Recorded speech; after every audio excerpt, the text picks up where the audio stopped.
We're starting a little early. We've gone live. Today is a little different. We've already sent out the stock market watch list. I had it pre-recorded, so go back and watch that video if you haven't already. We go through a little bit of everything on there. We went through the interest rates, the economic calendar. We have a crazy, crazy economic calendar this week.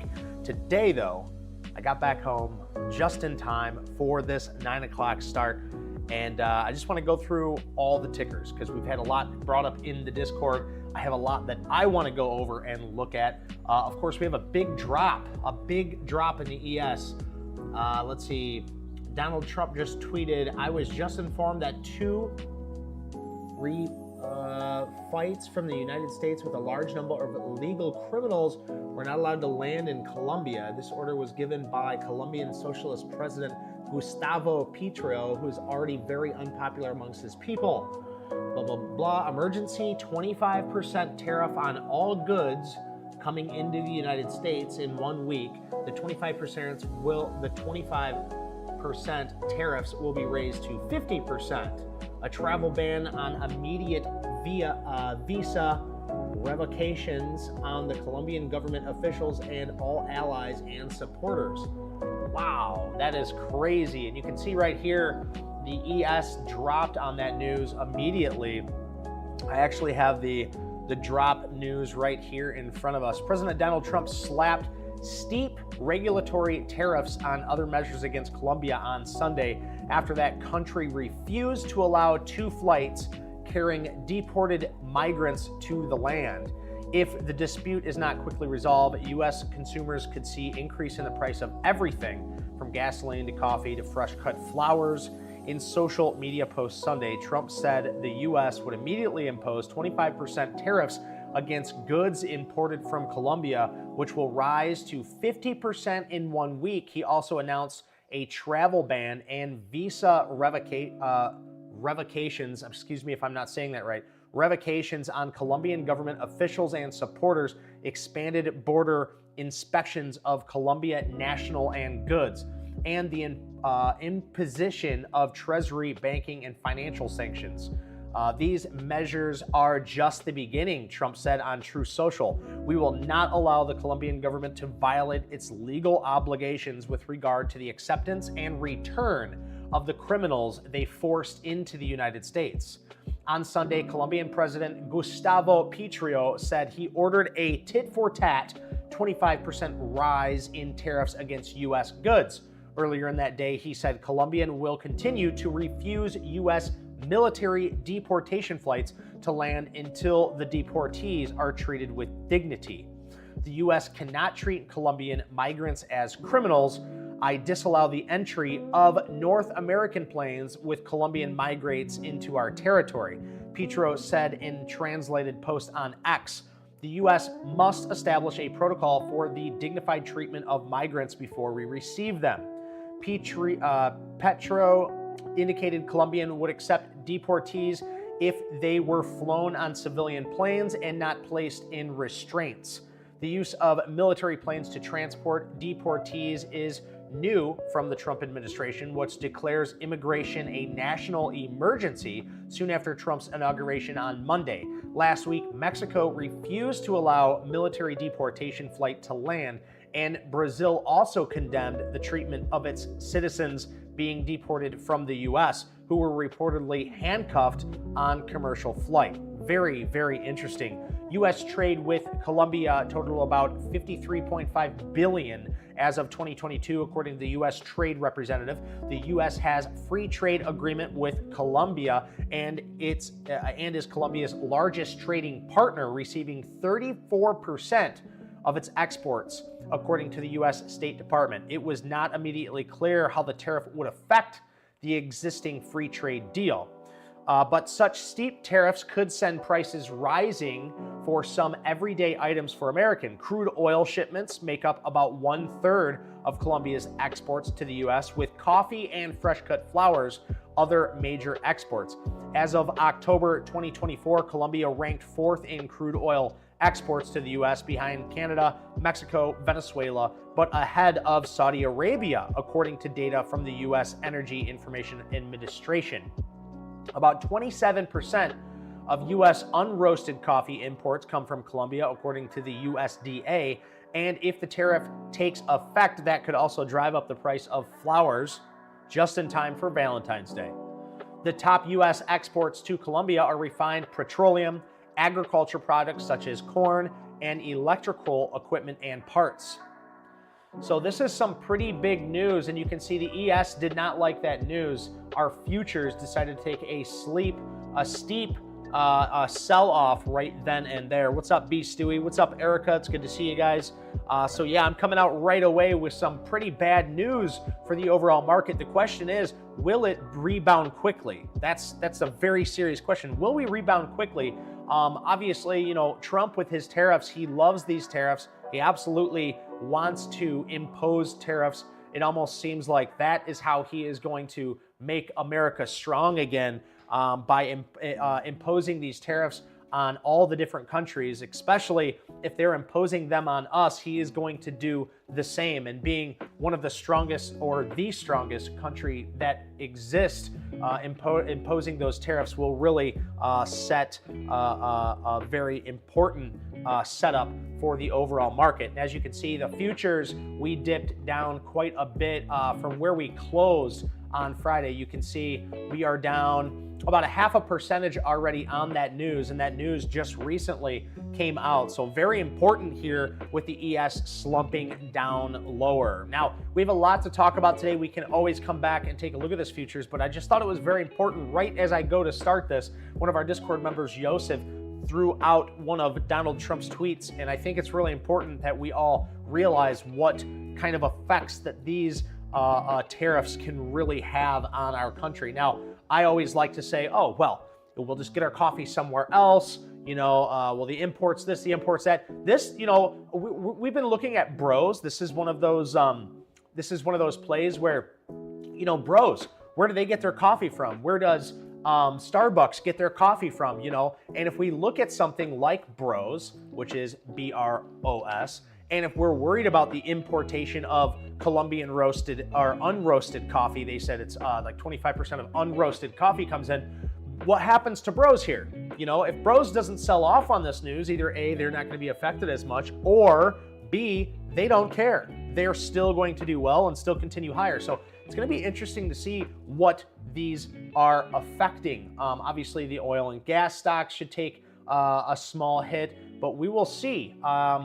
Obviously, with price and demand, it's going to be very interesting to see how this affects everybody. What's going on, Jimmy Bright? Yosef's in the building. Yosef, I appreciate you posting that tweet out right away in our Discord. That was very, very quick of you, sir. And I recommend everybody, if you're listening to this at a later time, make sure you join our Discord. We have an awesome community. Absolutely love this community. It's such a nice place you can actually go to, relax, have a cup of coffee in the morning, look over stock charts, put your thoughts out there, see what other people are watching. It's great, and that's the whole reason why I'm having this chat tonight, because we had so many awesome tickers get brought up, and I just kind of want to go over a few of these. My boy Beef Stewie, the long and dedicated Beef Stewie, who has been here since day one, since the day I started this YouTube channel, is still each and every day pooling over stock charts. He probably looks at 100 stock charts minimum a day, and I tell you what, lately he has been absolutely killing it in Discord. One of his goals was to become more chatty and be able to reach out to the community more, and I tell you what, you're absolutely killing it, brother, and we all appreciate your time. So I'd like to go over a few of these stocks, because he did talk about the gas and oil stocks today, which can take a major effect on the overall market. So we'll take a look at a few. We'll let ourselves get kind of sidetracked. We'll look at a few other things. I know we got the football game going on right now, so I know a lot of you guys are watching that football game out there. The Chiefs, let's see, Buffalo Bills against Kansas City Chiefs. The end of the third quarter, it's 22 Buffalo Bills and 21 Kansas City Chiefs. This is the conference for the championship. So if you guys aren't watching that, then you don't care, because I don't care. The only thing I care about is earnings. We get a lot of earnings coming up, and this is my Super Bowl. This is my big time. We got a lot going on Wednesday and Thursday, not to mention Papa Powell coming out. He's going to shake up the market. but not before old Donald Trump, old Daddy Trump out here already shaking things up with some tariffs. But of course, that's what he is using. He's already told us that he is going to impose a lot of tariffs to help bring our great nation back together and restore a lot of the power that we have lost. So we'll see what these can do, okay? So let's take a look. Well, of course, we're looking at burros right now. It could be affected by the Colombian roast or non-roast that is 25% of its exports coming into America. We'll see very, very soon how much that affects. But let's see some of these oil stocks. So he was looking at PUMP, it's a slower ADR, EFXT, NEXT. Now this is one that I really like, NEXT. So this is energy, minerals, oil and gas production. What I liked about this is you got this big cup. Now what I don't like right away is this huge and steep drop off. So when I see stocks like this, I really could care less for them just because I don't trust a stock that's going to do something like this. If you wake up the next morning, obviously if you have your stop loss at a very fundamental or technical area, you're going to stop out of this at 758. If we scroll down here and we look at the overall earnings for this thing, it's not really to be trusted. So I'm just going to step away from this right away. Of course, what he likes about this is this beautiful basing pattern, and it broke out of its base. Now it's here to retest that. So if you're into something like this, if you don't care about financials at all, this might be something that you can take a look at NEXT.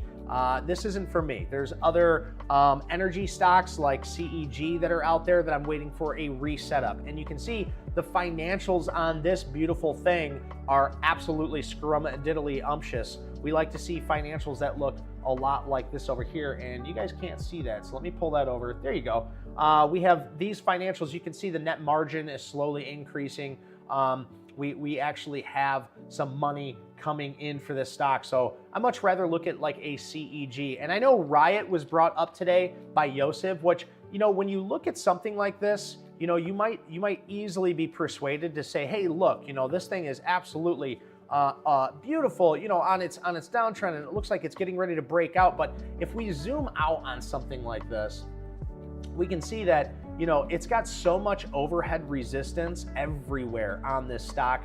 You could even, you know, say, well, look at this, look how big this long trend is, you know, and it might very well push up higher. And if there's a lot of short interest in the stock, it could rip tater chip. But I always like to focus on leaders. And so if we're looking at leaders, we need to look at something that is following Bitcoin. And if you want to see Bitcoin just really quick, you know, this is what Bitcoin's looking like. And I use IBIT. This is a Bitcoin trust. It follows Bitcoin very well. And you can see it's just kind of lingering around up here, trying to break out of this $100,000 basing area. And if it can, then great. That's definitely something I want to keep an eye on. We just got a lot in the chat. Noah, what's going on? No E in the building. B-Sui says, smash that like button. Do it. Just smash that like button for me. Thank you very much. Zamora, we are here for you. Zamora, I appreciate you. I see you guys sending the love and the 100s. I appreciate that.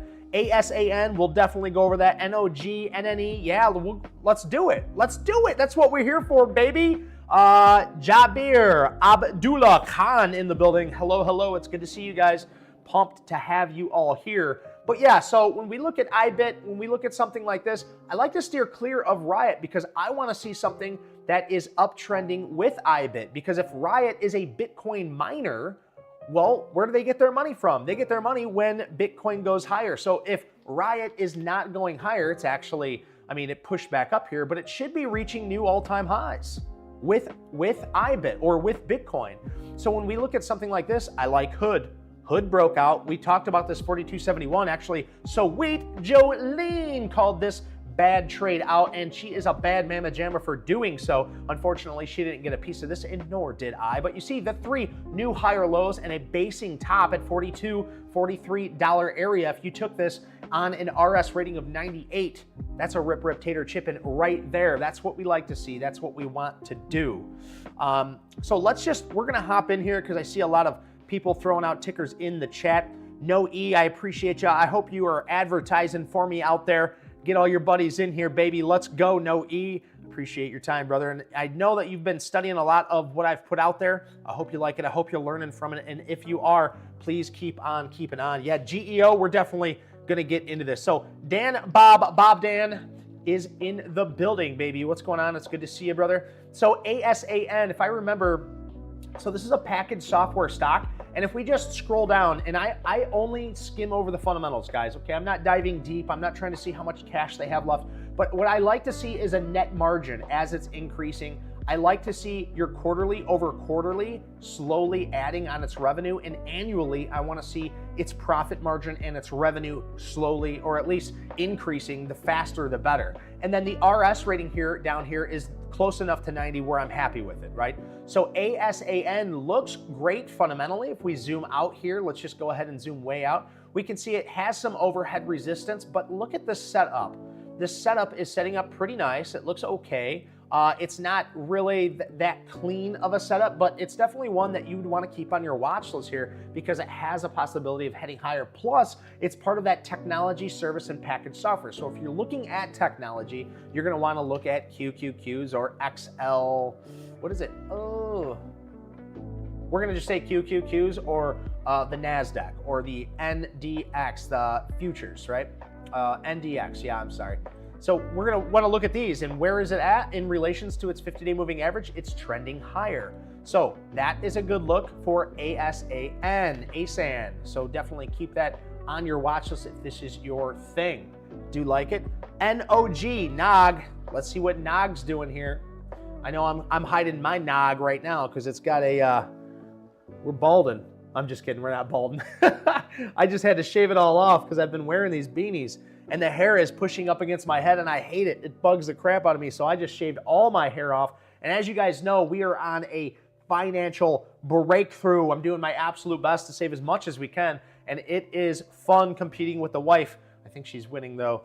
So if we zoom out on NOG, the first thing I want to look at is the RS rating. And you can see, compared to the overall market, NOG not doing so well. It's only got a 46 RS rating. And you can see it's been trading sideways here since August. August 7th, you can see, was its last push up, and then it just pulled right back. So it's just been trading sideways. Nothing really going on with this. Pretty boring stock. If you put your money in this in August, you would be break even right now.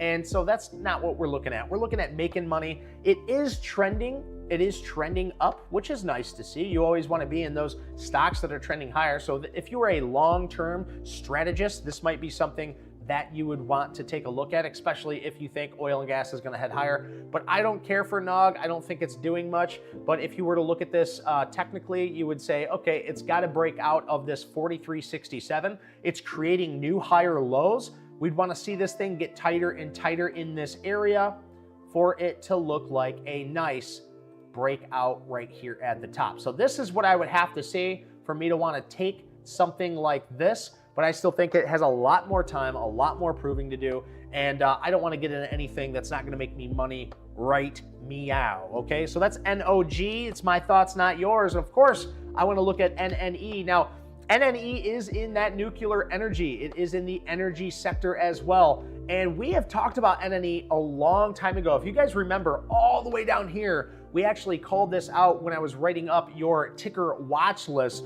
at that 750 area, that breakout. We made thousands and thousands of dollars. Yeah, thousands and thousands of dollars. Can't wait till we're saying hundreds of thousands or tens of thousands. But hey, you got to start somewhere. And all the way back here, we made money in our Discord. That was absolutely a great time. I'm just blessed to have the opportunity that I had to be able to be in front of the charts when it hit my alert, to be attentive and be ready. I was able to call it out, and we capitalized on this tremendously, absolutely tremendously. And then once it broke down, it broke that area, we exited out somewhere in this $26, $27 area. So absolutely awesome. $20 on every share that we took.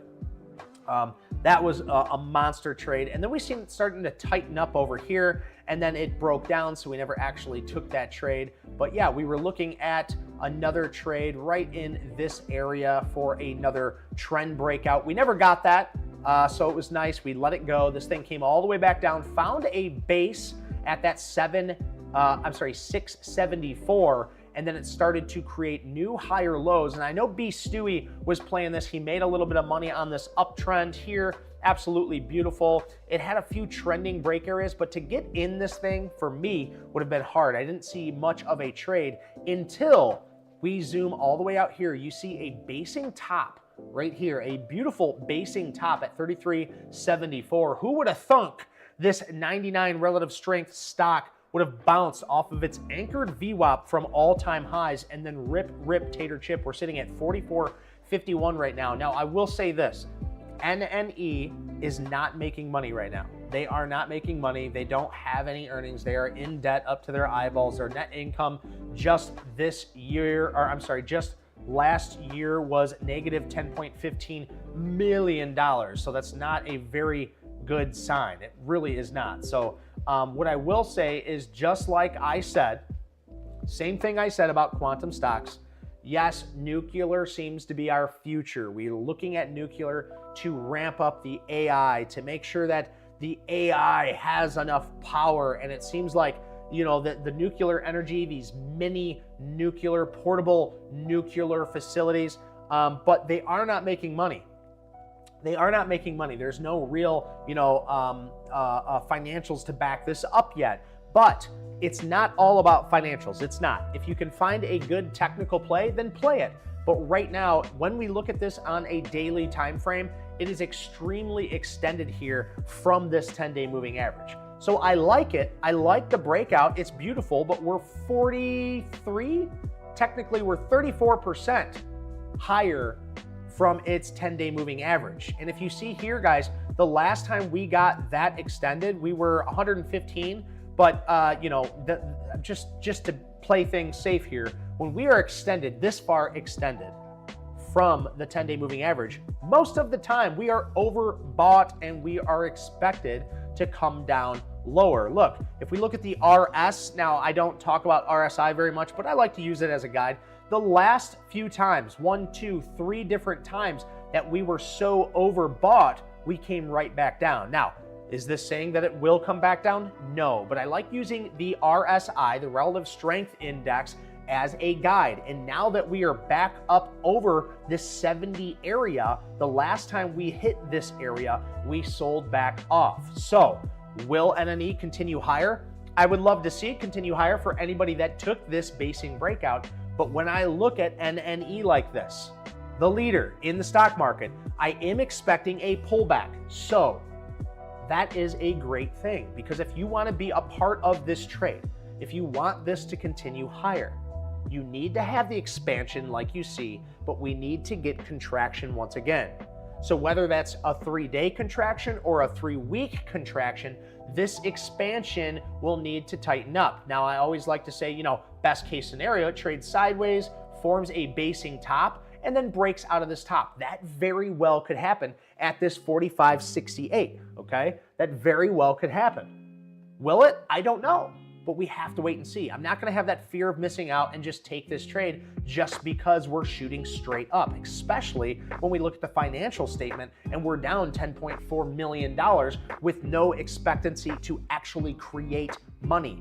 So we'll see, all right? So long-winded on that NNE, but I do like NNE. I do expect NNE to eventually continue to climb higher because our future expectation for nuclear is so high because of AI.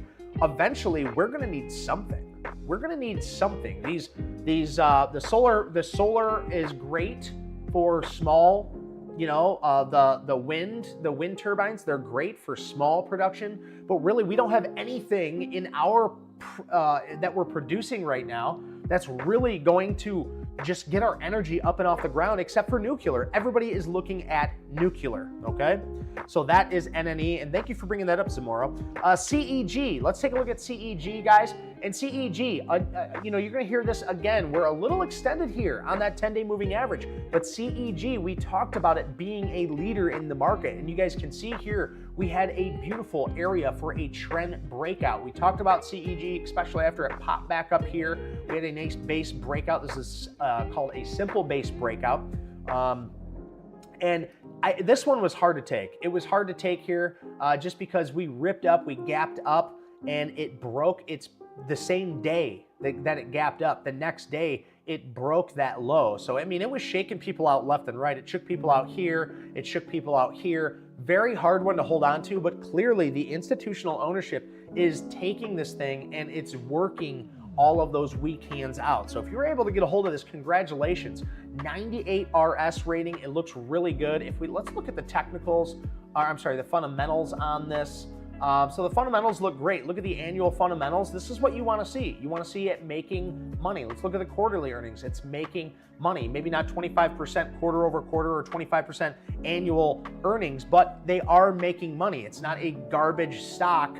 And I hate to call NNE a garbage stock, but until you're making money, I don't like ya. I don't want to park my money there, because at any time when the market decides it's going bad, what do we do with our most speculative stocks? If institutional ownership's in it, they're going to have to pull out because they got somebody to explain to. Well, why are you in this stock that doesn't make any money? Why aren't you in a Nvidia or a Meta or a Mag 7 stock or oil or something more safe, right? That's what's going to happen, okay?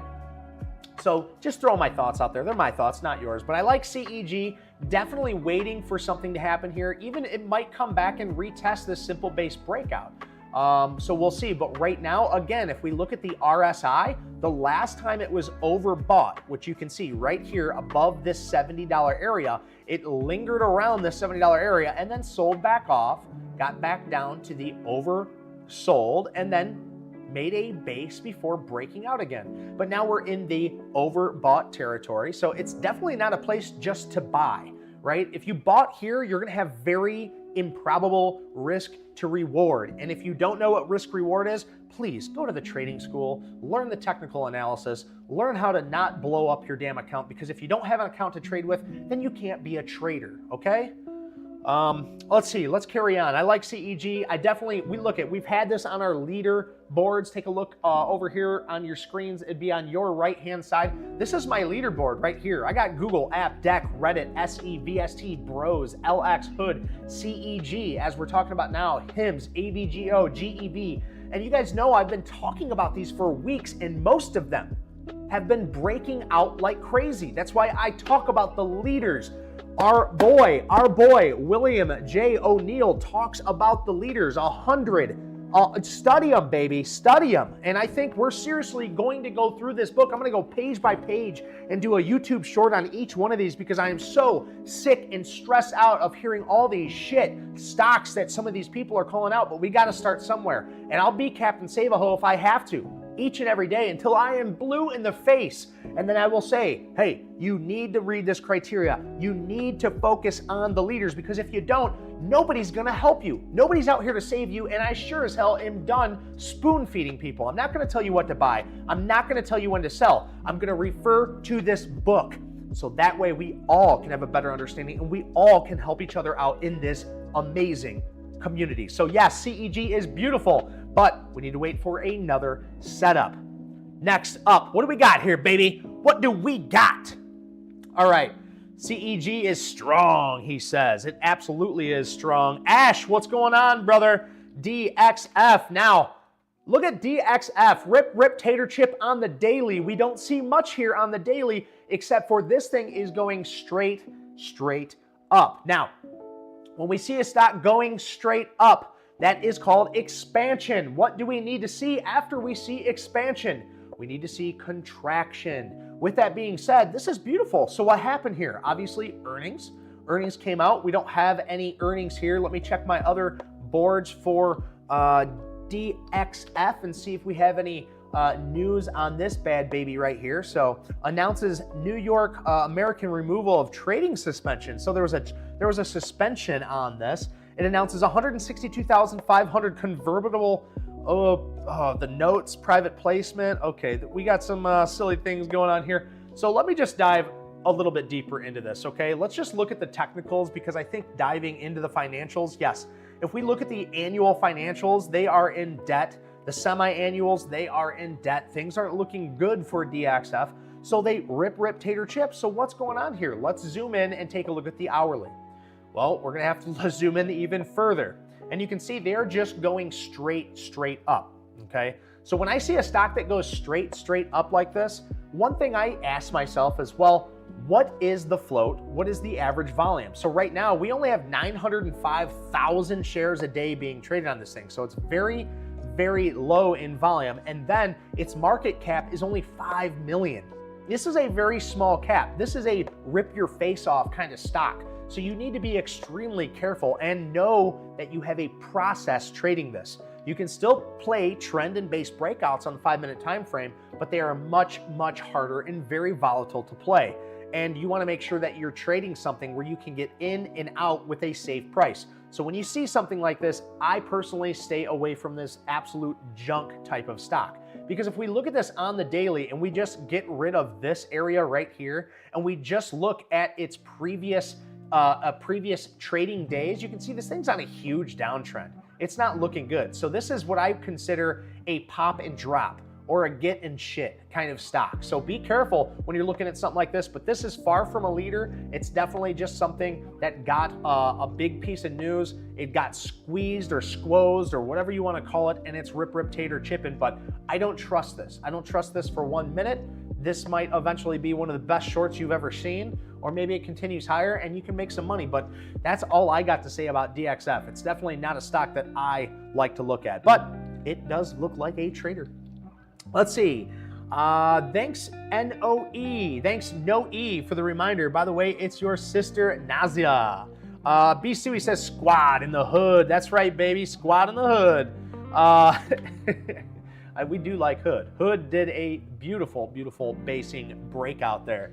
So GEO, Yosef says yes. So GEO is another one that we called out in this chat room. I think I had this on the leaderboards list at least for a short period of time. So just in case you guys weren't aware of GEO, it's in the commercial service and miscellaneous. Actually, you know what? I take that back. I didn't have this on the leaderboards, but we were watching this. This is a nice basing breakout as well, right here at that $30 area. We'll call it $29.50 is the actual basing breakout. And you had a little mini cup and handle. We can't really call this a cup and handle if we're going off of William O'Neill's, because you need at least or close to that 30% pullback. I see lots of love in the chat. Thank you guys so much. I appreciate you. Appreciate you being here. Hit that like, hit that subscribe button for me. We're doing just nothing but tickers tonight, baby. We're going to go over all of it.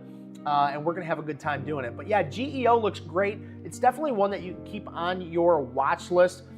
It's just getting back over those oversold conditions. The thing when I see something like this after a beautiful breakout usually is a retest. So here's one possibility. We come back down, retest this basing breakout area around that 29.50 area, and then start to bounce. Or one very, very likely situation is because we've been holding this 10-day moving average and this 21-day moving average, is we have a possibility of holding it here and then being focused on a trend break right here. A nice a tasty little trade, a tasty little trend break here.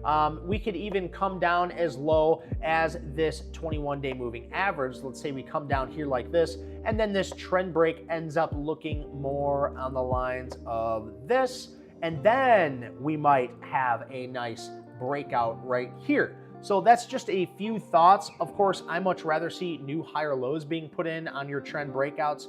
But this is just a few scenarios. With an RS rating of 98, I like it. I think there's possibility for GEO, but I also think there are better stocks out there that make a lot more money, okay?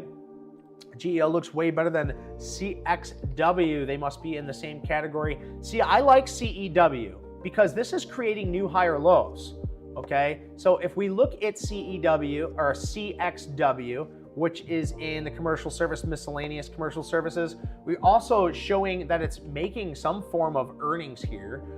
You can see that we have net margin, we have that quarterly, over quarterly, and annually, and we also can see a beautiful trending area right here, and it's at an area that it needs to hold. So we'll see. So personally, I like CXW. I like CEXW better than GEO. Now, who's going to win this race? Who really knows? But I like this basing breakout right here that could set up potentially in the near future. So let's just say we finish this out really quick. Let me go ahead and pull this out and give you just kind of a best case scenario. So let's go ahead and move this over here. and then we pull this thing out. And let's say we give this thing plenty of time, we relax, sit back, and watch this thing kind of set up in this area, bounce around. Look at this, it gets really, really tight, and then this is the this is the expansion. Here is the contraction. It gets tight, and then we take off. So that is a best case scenario for me on CXW, because when we look at GEO, something like this, we have more expansion, so we need to see that contraction before we break out. It is making those new all-time highs, but I don't know, six one way, half a dozen the other. It does have earnings. It is showing profit. So, B Stewie, I'm kind of up in the air with a coin toss with that. We could go back and forth all day, but that is what this community is all about. We can go back and forth all day. Either way, it's what do you like? Do you like this trend breakout better, or do you like the CXW? Do you like the basing future breakout better? So I don't know. That's up to you guys. Erica K says, I believe CXW currently owns more private prisons compared to, so those are prison stocks? I didn't even know what I was talking about, guys. I had no idea they were prison stocks, but I do remember B Stewie looking those up. So, but Erica K says currently owns more private prisons than GEO. So, but hey, we might be losing a lot of people in those prisons. Oh, it looks like Jolene just put Columbia is changing their mind. Let's run back to ES. We'll come back to your guys' tickers. It looks like No E asked about SMCI, and we'll go over that really quick because I have a very, very important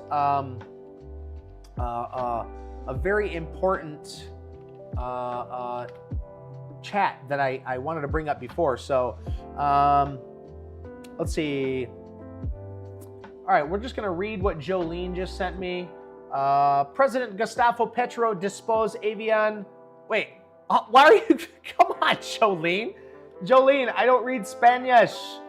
I don't know how to read this. Of course, I could have AI take care of that for me, but B Stewie just hit me with that tap the like button, baby. If you guys don't know where it's at, let me just give you a friendly reminder. Take a peeky gander at my screen, please. We have this ES SPY futures huge drop due to Trump tariffs. Will the market rebound quickly? Are we to head lower? Just here for ticker talk, or this week's going to be insane? Just go ahead and vote for me. And of course, right here is that like button. Smash that like button for me. I'll refresh this page just to give you guys an idea where we're at with 16 watching and only 12 likes. I know we got some creepers out there, but don't be so creepy and smash that like button for me, please. Anyway, right back to the ticker talk. We're going to talk about No E's SMCI. So let's take a look at SMCI because I have a very, very important thing to tell you about this. Now, we can see we have this huge downtrend. We're below all moving averages. We have an RS rating of 9. You know what I call this? Drum roll, please. It is a shit stock. There's a reason why SMCI is going down, it's trending down, and it's heading lower. It's because nobody wants it. Nobody's interested in this piece of junk stock. That's why it's below a 200-day moving average. And what's going to happen? What do you think is going to happen if NVIDIA heads lower? What do you think is going to happen if AVGO heads lower?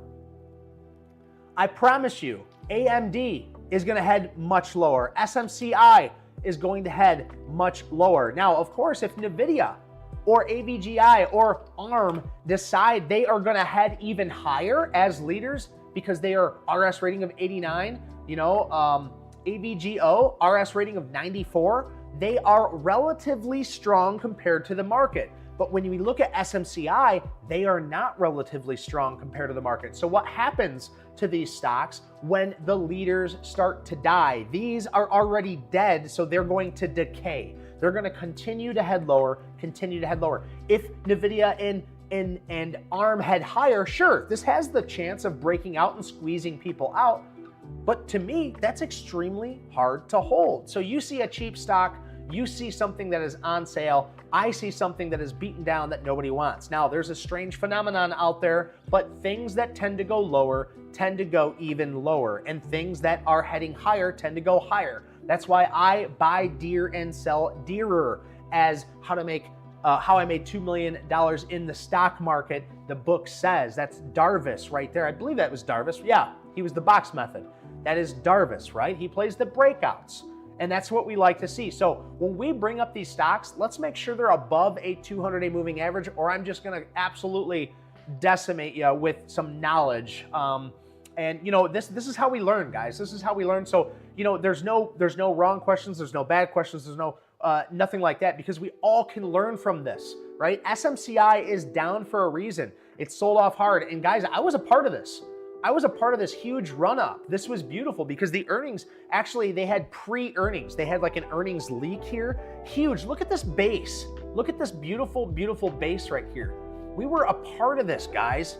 We were a part of this. This was absolutely beautiful back in, what is that, 2023? And then 2024 is when this thing got started. But 2023, it set this base up. 2024 SMCI rip tater chip. I remember talking to my good friend from Jiu-Jitsu, Jay. Jay, huge shout out to you if you're still listening.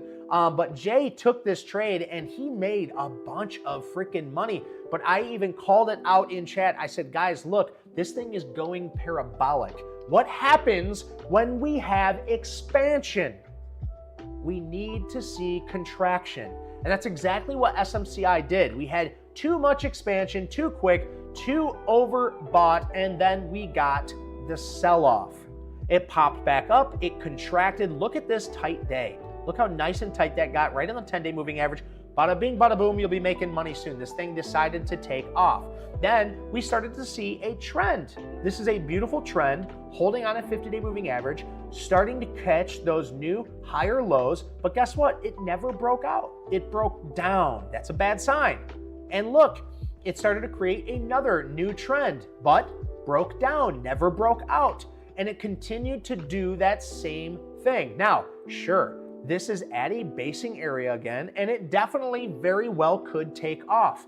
But how much gusto will SMCI have if it continues to run into resistance? We have resistance here, we have resistance here, we have resistance here. Will it ever get all the way back up? Now, if you're playing a bounce, play the bounce. That's one way to do it. But for me, I like leaders, and this thing is far from it. So SMCI, we could get a bounce, but with an RS rating of 9, it won't be on my watch list. I will continue to watch AVGO, ARM, NVDA, and there's a few other beautiful chip products that you really could take a look at. So I know I'm long-winded on that, but I think it's important that we watch the leaders. That's just me. That's where I found my turning point in the market, is focusing on the leaders, putting my money where I like it. And some people might say, well, those leaders are too expensive. Well, there's ways around it. AVGO, well, I use AVGX. It's much cheaper, and you get a 2x leverage on it. So as long as you don't mind putting in a stop loss, and you're not one of those people that buy and you hold for too long, and then it breaks through your stop loss and you're still holding and hoping, then these 2x leverages could be right for you. I'm not saying that you should take them. If you don't understand a 2x leverage, you shouldn't take it. But I'm playing AVGX. We took it right here on this trend. Oop, oop, ooh, whoop, whoop. Let me get rid of this. Holy guacamole. But right here, it was a beautiful trend breakout. I called this out in the Discord. We actually used AVGO. It looked a lot better on AVGO, but AVGO is going to cost me $229 to buy it. So we took AVGX, a 2x leverage, at the same time at $32.30, and now we're making money, okay? And that's one way to do it, guys. Make sure you hit that like, hit that subscribe button, guys. We're moving on to the next ticker. I don't have any water. I think I'm gonna die. I think I'm gonna actually keel over if I don't get some water in me.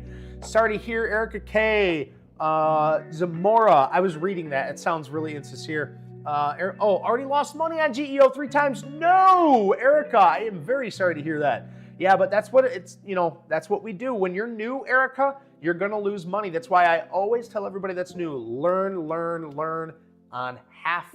Whatever you're trading, reduce it. Paper trade if you need to. I know B. Stewie, before he started kicking ass and taking names, he paper traded for like 2 freaking years, man. Maybe even 3. B. Stewie, how long did you actually paper trade before you actually went to a dollar account?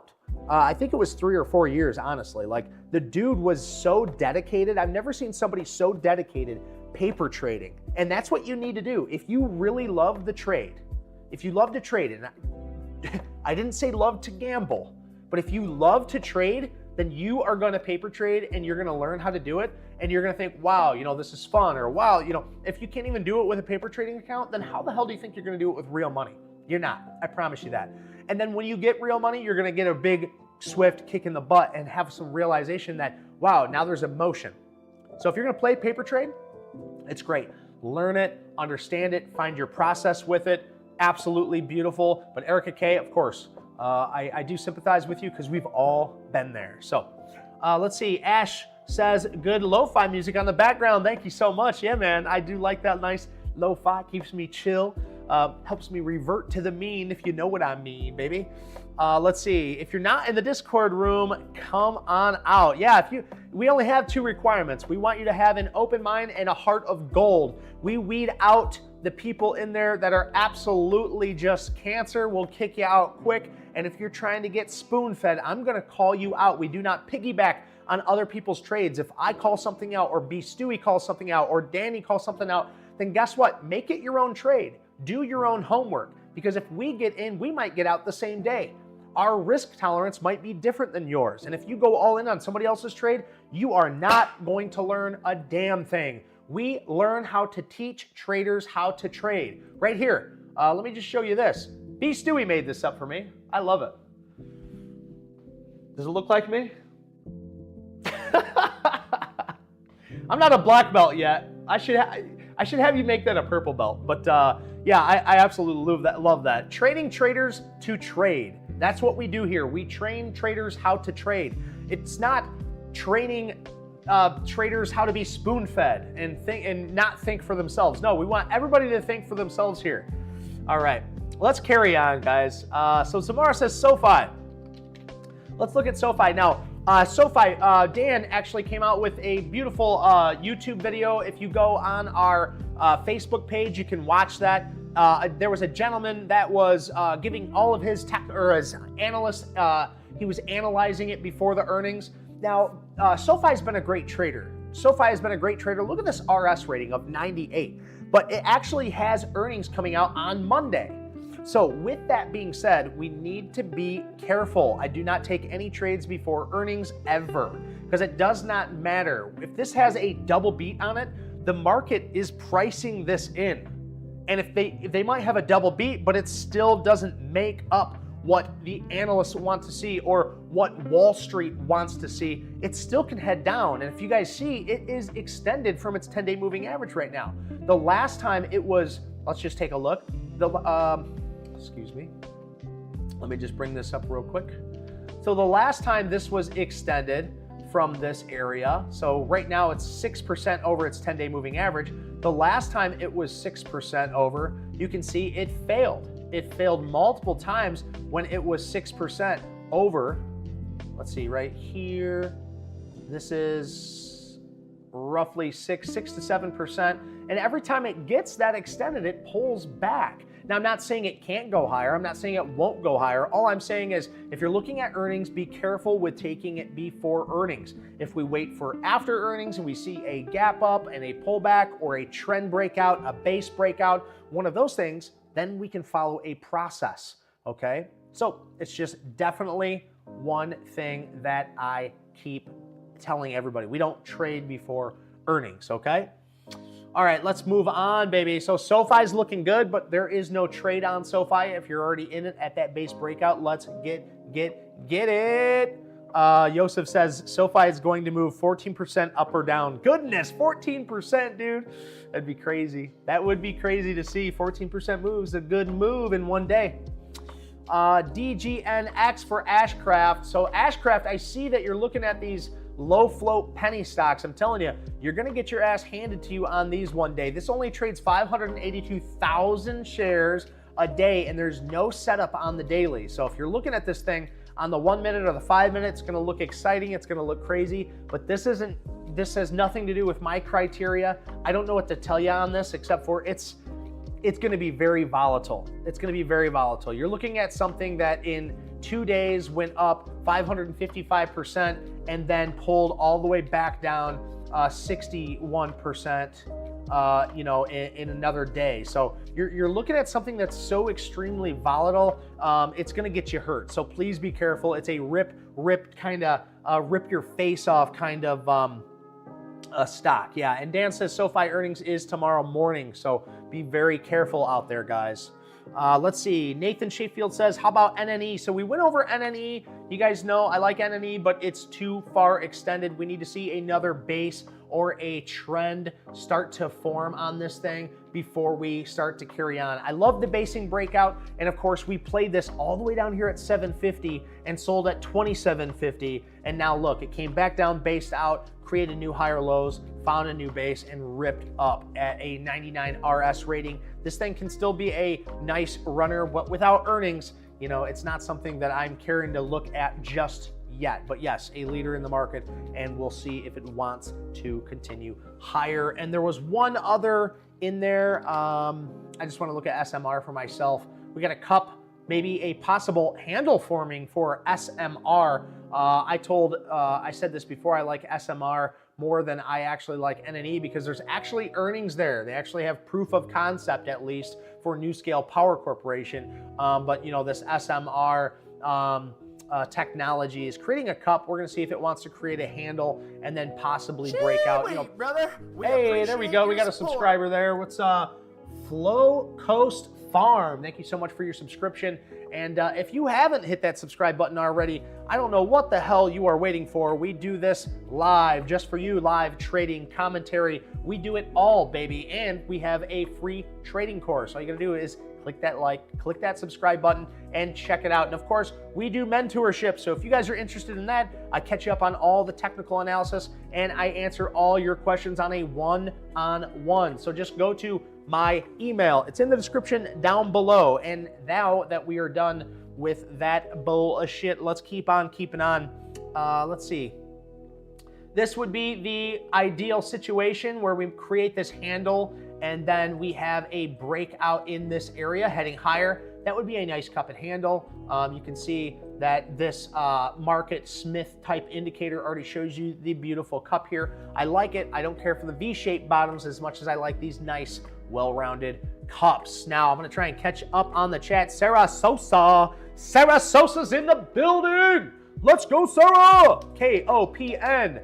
KOPN, she has called out, and it looks like we get a nice pop above the 200-day moving average and all moving averages. We have an RS rating of 98, so that's looking very strong in this market. Now, we are talking penny stock here, so we do need to be careful, plus lots of overhead resistance. So if we just zoom out on this thing, we can see it's on an long-term downtrend, and every time this thing pops up here, it kind of sells off. So just be careful in something like this. If you think it's gonna run, or if you're just looking to day trade it, this is kind of a day trader's wet dream. But with KOPN, I can guarantee you, if I look at the overall statistics, they're not making money right now. It looks like their net margin is slowly whittling down, and they're quarterly. So they actually have some proof of concept here, but they really need to get off this stage one basing before they start into a stage two. So what do I mean by stage one is this thing's just kind of trading sideways, right? We don't have any real break. What I would want to see for a confirmed stage two uptrend would be something on the lines of this. We want to break out here, come back, retest this breaking out area, and then start to head higher. So we can at least say we have 1, 2, and then possibly a third new higher low, and then we might say, okay, now what are we looking for? Now where can this thing go? It's in a stage two uptrend. Does it have a base? Does it have a trend breakout? What can we play? But for right now, we're stuck in this sideways channel, and I don't like the looks of KOPN. So that's my thoughts, not yours. Who knows? Who knows? It might happen, it might not. Let's keep on keeping on, guys. You do a short on 2x leverage ETF. Yes, there are shorts on 2x leverage. I missed that. So Erica, CXW, we got that. KULR for Ash. So Ash, this is a lot better than the last few that you pointed out. So rebuttal, baby, rebuttal. So we got a huge push up here. So KULR, big expansion. Now it's starting to contract. And look at this, guys. It's starting to get really, really tight here. So this is what we like to see, Ash. We want to see the expansion and the contraction on the daily time frame, as to where the other ones were just kind of shoot straight up, shoot straight back down. This one shot up, and look, you could even see this here. This is beautiful. This is beautiful. This is like a textbook NNE type breakout here, where you can see a nice expansion. It pulls back, it contracts, it gets really, really tight on this day. Like, look how beautiful this freaking day is right here. And then we expand again. Absolutely beautiful. If you would have taken this trend breakout trade just using technical analysis, you could have caught a 313% move. Using my strategy, you would have caught a 144% move as it closed on this December 26th, right? So the reason why I point this out is because, look, we have the expansion again like we have here. Now we have contraction. We've already done it once. Maybe, possibly, this thing has another trend breakout. It's very, very tight here, right on a 10 and 21 day moving average, just like we had back here. So I like the look of it. This could possibly have a nice runner. Once again, of course, the financials kind of look like dog crap annually, quarterly. I mean, we're starting to see some profit come in. Hopefully that's not from diluting the company and selling shares, but we'll see. Regardless, if you look at this thing on a technical basis, KULR looks like it's tightening up, and this thing really could get to ripping. Now, is it a leader in the market? No, it's not a leader. But if you're looking at something, what I call shit stocks, this is definitely one that you should keep your eye on. Just use risk management. That's the thing with these things. You have to use risk management. So if you're going to take 10,000, 20,000 shares right here, you need to have a risk, right? Of course, I wouldn't recommend anybody that's new taking that many shares, but if you're going to look for something that is going to move and expand over 100% because you have a small account, this is a small account kind of taker right here. So I like KULR if you have a small account and you're willing to risk some shills, right? Just use risk management, guys. Use risk management. You got $100, you're gonna put that in there. Make sure you are risking 1% of your account. Use this 202 as your stop, maybe even the all-time low of 182, and then just leave it in there and see what happens. Take half out right here at this all-time high. And this isn't financial advice. This is just, I see this, I had a small account. Actually I'm doing the 1K challenge in the Discord. This might be something that I set my alert on, and I put my 1K challenge in this. So KULR, Ash, I like it. I'm gonna go ahead and set my alert at $2.70. If we break above $2.70, I will use this opportunity to help grow that 1K account challenge in the Discord, okay? So thank you for pointing that out. I have my alert set. If we break 270, I will be using this low right here at 237 as my risk. So we get above 270, I'm in it to win it, baby. If we break below 239, I will be exiting my trade, and I'm going to use that risk accordingly, okay? So Ash, great idea, I love it. Let's see, why is technology dropping? Just hopped in not too long ago. So right now, technology is probably dropping on that news, Nathan. The fact that we have all of these tariffs getting put out, it shakes up the market a little bit. So it makes things a little sketchy, and people are probably selling off on some of those technology stocks. So just be careful, be aware of what's going on. So we'll see what happens there with the technology stocks. We'll see what happens very, very soon. Let's see, about 1 year and a half. I'm not sure what that comment was about. Sorry about that. Nathan Sheffield says, I made 3,000 in 6 months, learned a lot. Yeah, that's awesome, man. It's good to hear. Just remember those boom and those busts when you're learning and you're new. Just, I hope you know how you made that 3,000 and you aren't just giving yourself credit for something that could have been, Jimmy Bright says he has hair. Jimmy, I think you're referring to this guy. Yeah. So, I had to shave all my hair off. I got so sick of this damn hair poking me in the head.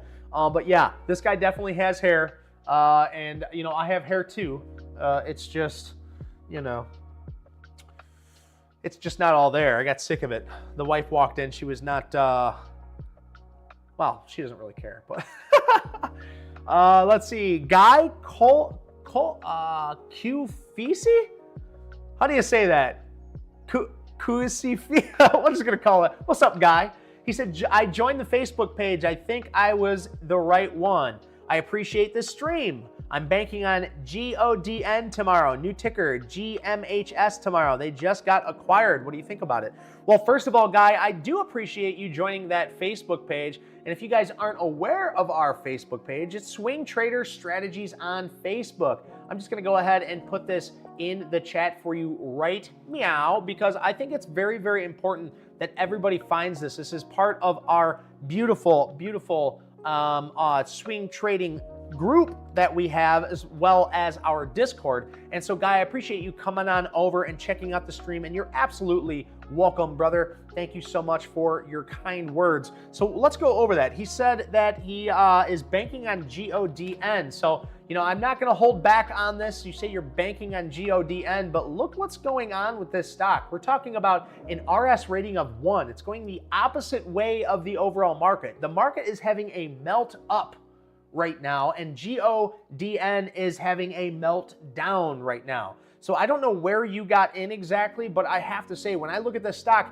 I'm hands off. I'm staying way the hell away from GODN, and those are my thoughts, not yours. I do wish you the best of luck. Now, we are in oversold territory, so we might get a bounce on this thing, but when you see this thing just get absolutely torn up, there's a reason why everybody is selling out of this. And I really don't have to look too far into it to realize, you know, their net income is up annually and quarterly, but it's probably because of the acquisition. Golden Star Acquisition operates as a blank check company. It was formed for the purpose of effecting a merger share exchange. Okay, so you know, I don't think this is just your normal type of a business. I think they're out here for specifically one thing. So I don't know what, you know, how you're trading this GODN.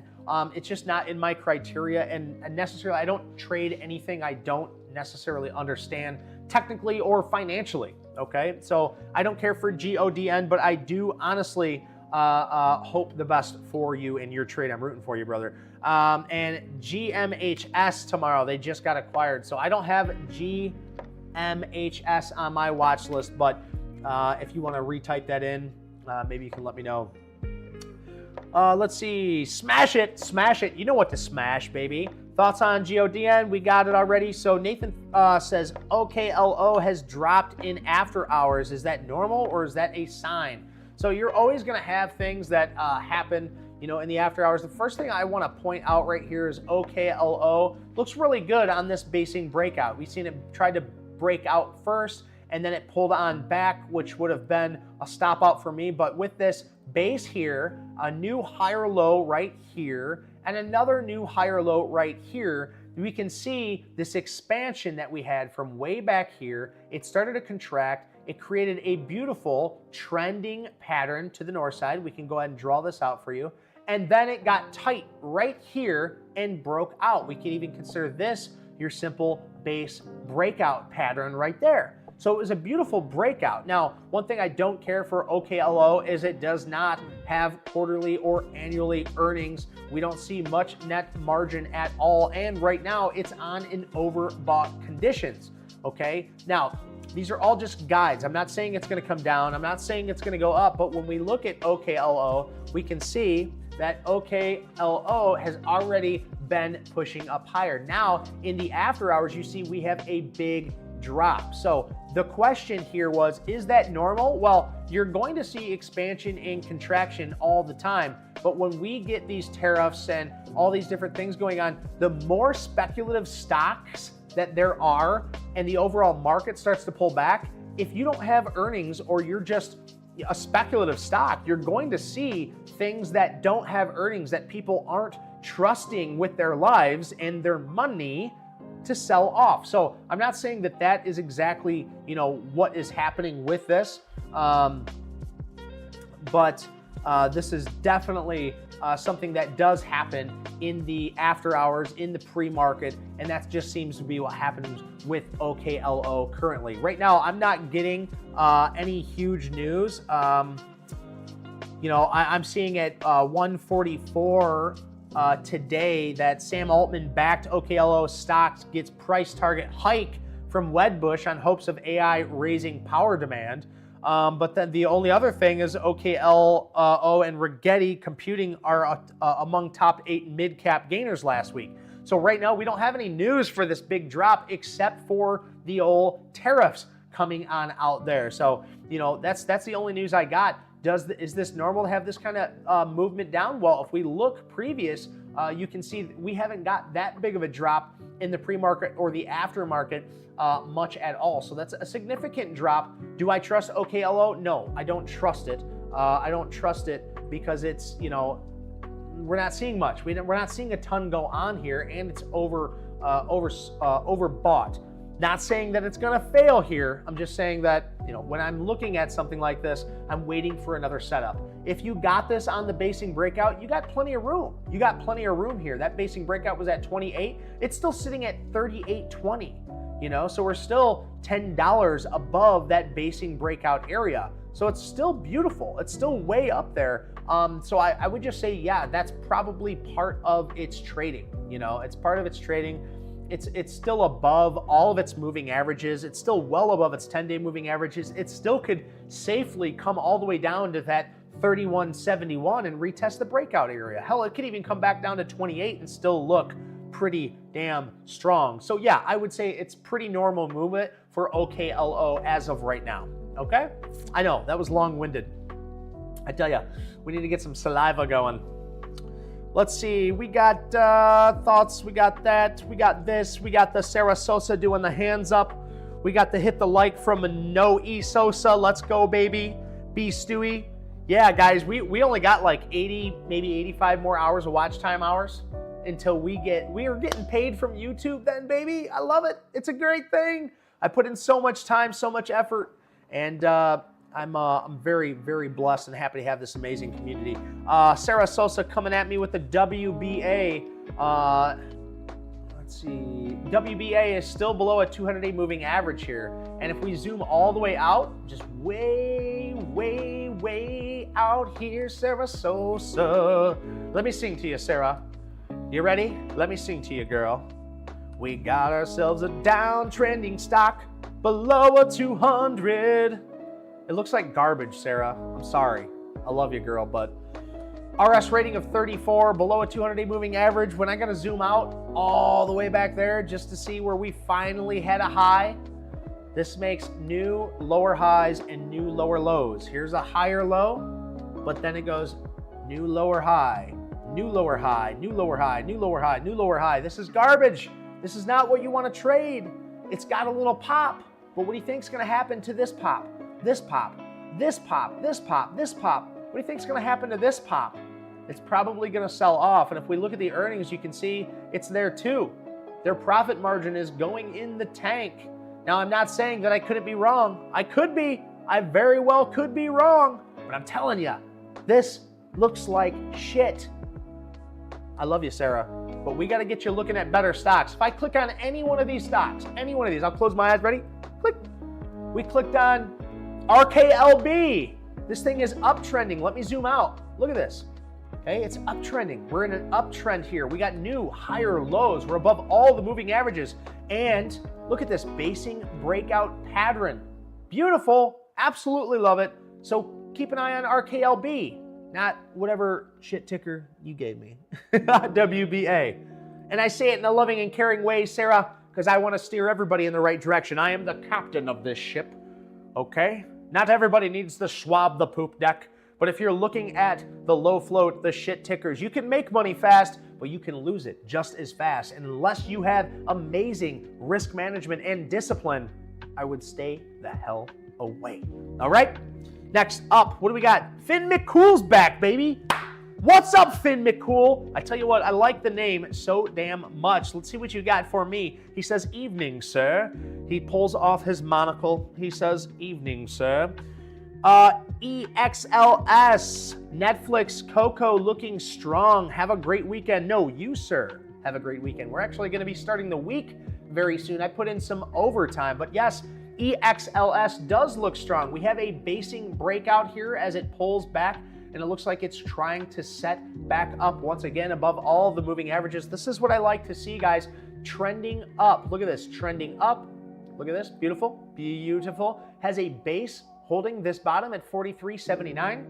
We have a base top here at 47.24. So support, resistance, breaking out, and it looks like it's coming back down to retest this area. Will it retest or will it rip tater chip in the morning above this trend breakout? That's the question. I'd like to see it break out. I'd like to see it continue higher. I don't know if it's going to do that before or after the retest, but with an 89 RS rating, this is definitely one that you want to have on your watch list. So Finn McCool, thank you for stopping in and saying hello, brother, and bringing us some good stocks. We also have Netflix. Of course, Netflix had a beautiful breakout on that earnings, and what did it hit? $1,000. That psychological error of $1,000. It smacked into it, it pulled back, and now it's getting tight once again. This is showing strength. Okay, if you've never seen strength before, you can see it now. Let me get the arm out. Where's the arm? I'm gonna have to find it. We're gonna have to put a strong arm on this. That's probably gonna take me way too long, so we'll just get this guy right here. Oh yeah. Oh, this thing's strong, guys. Holding up, look at this. Here's the base right here. They're gonna hold it up right there, all right? We even got the lady. That's Erica K right there holding this up. Oh, that might be a dude. Either way. Maybe that's a dude, because that might be chin hair. I don't know. Big enough to hold the stock up, we'll see. But yeah, I do like Netflix. Netflix looks very strong here, especially because after it just chirped way higher, we're talking off of its earnings, it went up 14.6% on this big boat of a stock, and then it pulled back. It barely gave any of this money back. It only pulled back 4%. And look, we're having another inside day here. So we'll see if our girl Erica K can continue holding this stock up higher. So we'll see. We'll see very soon. Eric, she says, I'm not a dude. I'm not a dude. I didn't mean to. Hang on. We're going to find one. We'll find a better one.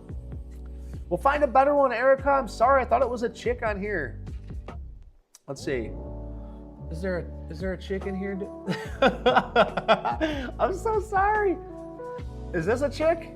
There you go. That's a chick. All right, we're gonna get rid of this, and we'll say Erica K is holding. Erica K is holding it up with her foot. There we go. Thank you, Erica K. We do appreciate you. With an RS rating of 91, Finn McCool. I do like this stock. I really like the strength in this. And I really would like to see this hold. Honestly, even a breakout here, a trending breakout would still show, if it gets through this 1,000, I think this can go much higher. So definitely one to keep an eye on. All right. Let's see. You could do a YouTube short on 2x leverage. That's a good idea, Dan. I appreciate that. We should do a YouTube short on 2x leverage stocks. I'm going to write that down right now. Sometime this week, we'll do 2x leverage stocks. We'll even talk about, how it can be very good or very bad for your account. So thank you so much. We definitely should do that. Guy says, thank you for the info on GODN. You made it a lot more of a clearer picture for me. You're very welcome, Guy, and thank you so much for stopping by. I hope you hit that like and subscribe button. We want everybody to grow, including this YouTube channel. So if I helped you, I hope you helped me, brother. Nathan Sheffield says Jobby, in my opinion, is looking decent. So I know that Beef Stewie likes Jobby as well. This is in the aviation aerospace electric technology. And I will have to agree with you 100% with an RS rating of 90. We see not only a beautiful basing area, but we also see an uptrend on this bad Mickey Ficky. Look at this. That is beautiful. Let me go to my, you know what's free? You know what's absolutely free? Other than hitting that like and subscribe button? Alerts. I can set alerts all stinking day right here, guys. All day, baby. So Jobby has an alert. Where's my alert? 927. You know what this would be great for? The $1,000 account challenge that I started in the Discord. I have been neglecting it. I've only been focusing on the big boy account, but Jobby might be a great ad for that, risking this previous low of 871. So if this rip tater chips, I do want to be a part of it. So thank you so much for putting that out on blast. Nathan Sheffield in the building, baby. Yeah, I have to agree with you, man. It looks good. Now, if we go into the financials, that might be a different story. Let's take a little peeky gander. Yeah, they're not making too much money. Actually, the thing's really, really looking like dog crap when it comes to the financials. So keep that in mind. You got to know if you're playing with this, you're playing with fire. This is a make or break, I wouldn't say make or break your account, but when you're looking at this, you know, this aerospace and the aerospace defense and stuff, one thing that you want to know is like the leader in this. What is the leader? KTOS is one of the leaders in this, right? It already had this base breakout. It already ripped up. So here's your leader. What happens if the leader pulls back? You might have some issues with Jobby. It might be its own beast, but yes, on a technical outlook, this looks beautiful. This could break out and continue much, much higher, but it is not the leader in general, okay? But I do like Jobby, and I know B. Stewie likes that Jobby. ARCH, is that the, oh no, that's industrial. So we'll get to that in just a second. I have been keeping an eye on that. Let's see. Guy says DXST. I try to buy pre-market and make a couple of bucks with it. Throw $20 at it, trying to find cheap stocks that might go up 5 to 10 bucks. Yeah, Guy, no, I know a lot of people are doing that, but you know, that's a good way to kill your account. You might make your account, but a lot of these stocks, when you buy in, you got people selling off India. So you need to be really, really careful with buying these garbage stocks. You really do. Now, I know a lot of people like them and a lot of people are in these and people might get mad, but you got to understand, if you're playing low floats, if you're playing tickers with caps that are 33.15 million, you gotta expect the worst on these. I mean, sometimes the best thing to do with these is to short. Now, I'm not telling you to short, but if you're looking at DXT and you're going, hey, this is at an all-time low, maybe it'll bounce. You don't have a process, and that's a big issue. You don't want to play a stocks unless you have a process, because if you cannot say if A equals B, then I will do C, then you have no variables that you can count on. Meaning, if I were to play this, I'll tell you my A, B, and C, right? So first A, we have to get expansion. Then B, we need to get contraction. And then C, I need it to break out again on volume. And here's my breakout point. So C would be me taking this trade right here in this area if it were to break out. So if A, then plus B, here is C, right? Here is C, baby. Do you see what I'm saying, baby? So when you look at DXST, first and foremost, this is a garbage shit stock. And if you're hoping and holding, that is not a good strategy, my guy. So please be careful when you're looking at these shit stocks, okay? I'm not saying it can't go up. I'm not saying it won't go up. I'm saying the probability is probably much lower than if you were to get into something that had a much better look. And if you're looking in industrial services, I think ACHR, is that industrial services? No, ACHR. Okay, I typed in the wrong thing the last time, but this is the aviation. So he's saying, B. Stewie is calling this out as the leader, and he is our aerospace and defense guru, if you will. And if you look at this on the daily time frame, you're going to find out that this has the new higher lows being put in and a beautiful basing area. And you can see this is one of the leaders in the market. And if we look at the overall financials on this, this is also garbage. I don't really care for this. But yeah, ACHR looks a lot like Jobby, I think I like Jobby a little better than ACHR, but yeah, they look very similar. But the KTOS is the leader, and I much rather wait for this to set up again rather than playing Jobby or ACHR. But I see the technicals. I like the looks. We'll see if the pattern wants to break out. All right, let's see. Yosef says, let's see. No E says, or Nathan says, No E, thanks for telling me about this guy. Yeah, baby. I always gotta shout out No E. He's always bringing new people in here. As long as you guys don't care, me kind of crapping on those penny stocks from time to time. But once in a while, you'll find a penny stock that has beautiful trends or beautiful bases, and then they're going to do much, much better. And Sarah Sosa, I see you putting in the crybaby eyes in there. I'm sorry. I got to be harsh. I go through these so much. I cannot babysit. I cannot pamper. I got to tell you how it is, girl. But I know 100% if you truly listen to what I'm saying, it's only to help you. It's never to put anybody down. It's never to hurt anybody. I am a lover, not a fighter. Well, I'm a fighter too, but it's always in good situations, right? It's always fighting with friends who can also beat me up and will love on each other afterwards, right? So I'm only here to help, I promise you. So please don't send me the crybaby face. You're gonna make me feel bad. BBAR, Yosef's in the building, ladies and gentlemen. I'm gonna shoot some love at Yosef because this is a breath of fresh air. BBAR is a finance major bank, and if you guys weren't aware, that nifty 50, the banks out there are absolutely kicking ass and taking names, and what we want to see after expansion is contraction, and BAR here has that exact thing. So when we look at BAR, we go ahead and pull ourselves a tasty little trend line where we could yeet skeetily do up to the north side right here. Look at that, new higher lows. I'm gonna set my alert on this right now. I like BBAR, very nice, Yosef. Always coming through with the hottest of stocks. So let me go ahead and do one of these and do one of those, and my alert will go off for me when it hits that area because alerts are free. Okay, so BBAR with an RS rating of 98. Let's take a look at the overall financials on it. Just a quick glance, and it looks like quarterly they are making money. Q4 was a lot better, or Q3 was a lot better last year than it is this year. So it doesn't look like they have 25% quarter over quarter.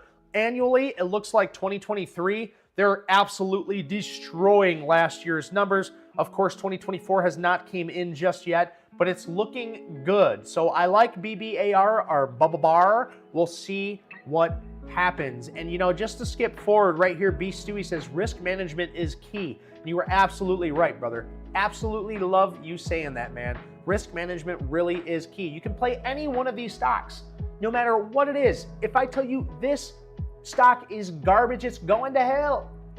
If you play risk management on it, you'll be able to trade another day, right? So risk management is key. B. Stewie, thank you so much for putting that out there. Yeah, ACHR. Yeah, I thought you put something a little different. And HWM, by the way, is also another one of those aerospace leaders. What I like about HWM compared to KTOS, yeah, you know what? This is what I'm going to do. I'm going to trash KTOS, and I'm going to put that HWM in the aerospace. So HWM is our leader, guys. It is our leader in this aerospace. Why do I say that? Because HWM, look at their financials. Look at these financials. They're gradually rising, right? And you come down here, you can see they're gradually, their profit margin gradually rising, quarterly over quarter, gradually rising. This is what you want to see in a leader. Look at this, all the way off this base. I mean, it is a sure thing on the 50-day moving average. I love it.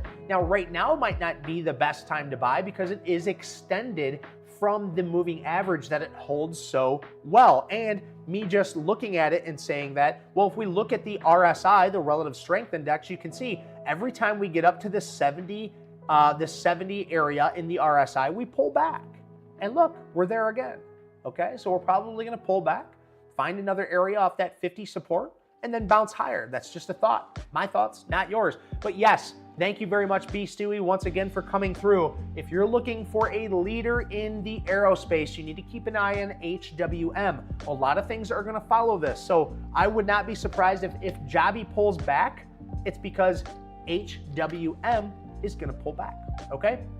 My thoughts, not yours. We'll see what happens with that. SOU, let's see, Guy says, I like, subscribe, and join the Facebook group.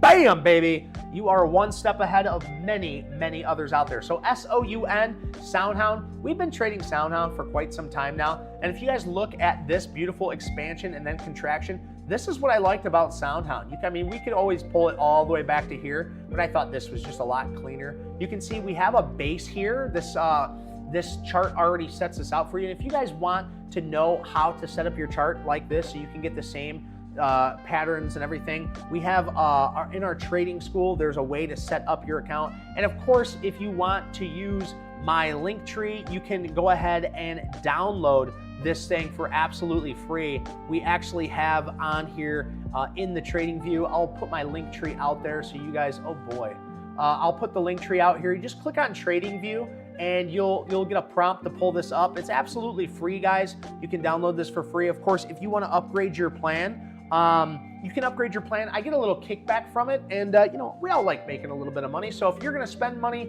you might as well let the guy who's telling you all about it get a little kickback, right? So appreciate you. So Sarah Sosa has ourselves. We had ourselves a nice little trend breakout here, nice basing area. It held this area, and then it decided to break out here. Now we have expansion again, right? So here we had expansion, contraction, expansion, contraction, expansion. It's starting to contract, but we still need to give this thing some time. With an RS rating of 99 and above a 200-day moving average, I have to say this is the best ticker you called out yet today. Here's our expansion, and we are starting to contract. Best case scenario for this would be if it did something like this, okay? Then you either have a basing area, or you could look at it something like this. Let's say it continues higher, comes down, and it gets tight like this, and then we have ourselves a trend break as well. So there's multiple ways you can look at this, but when we are just looking at specifically this area right here, I would say this is a no-go right now. We need to give this thing more time. Time is of the essence. If you are patient, you might have yourself a tasty little trade in the future. So definitely keep SOUN on your watch list, but do keep in mind this thing isn't making money. Their financials are pretty garbage. I know we got some news on this thing, so it looks like they're actually starting to have a little bit of earnings. But again, I'm not a financial analysis. I'm more of a technical analysis. So I'm just kind of looking over these things very quickly. But it looks better than some of your other trades out there. So let's see here. Nicole Ben in BBAR since $12 at Yosef. Argentina still has a lot more runway ahead. Beautiful. Beautiful to see. What else we got? HWM rules, B. Stewie. Let's see. $12 on ACHR, close. Solana. You want to take a look at Solana? So I always say this whenever I talk about any type of alternate coin, whether it's XRP, Solana, fart coin, whatever coin that you're playing. Look at the technical analysis, you know, and always keep in mind Bitcoin, it always follows Bitcoin. So just like, you know, when we're looking at the S&P 500, you know, we want to see what Bitcoin's doing before we start playing Solana. This thing had a nice trend breakout. We had expansion. It retested its breakout. It headed up higher. Now it's at an area of resistance. Will it be able to break out higher? That is the question. Right now, I could see this thing setting up, trading sideways, you know, hitting its head, and then possibly heading higher. I don't know if you have money in this or not, but I'm rooting for you. We have an RS rating of 94. That's compared to the S&P 500, not Bitcoin. So do keep that in mind. You want to find out how well this holds up against Bitcoin. But overall, the trend is trending, and you like trending stocks. If you follow the trend is your friend, baby. So that is what I think about Solana. Nathan Sheffield says, with Trump doing the drilling and doing an energy crisis, is now time to invest in petroleum and nuclear and energy and reactors. Oh, you were asking me. That's a question. Well, I would say if we look at the overall ETFs, yeah, energy is doing well right now.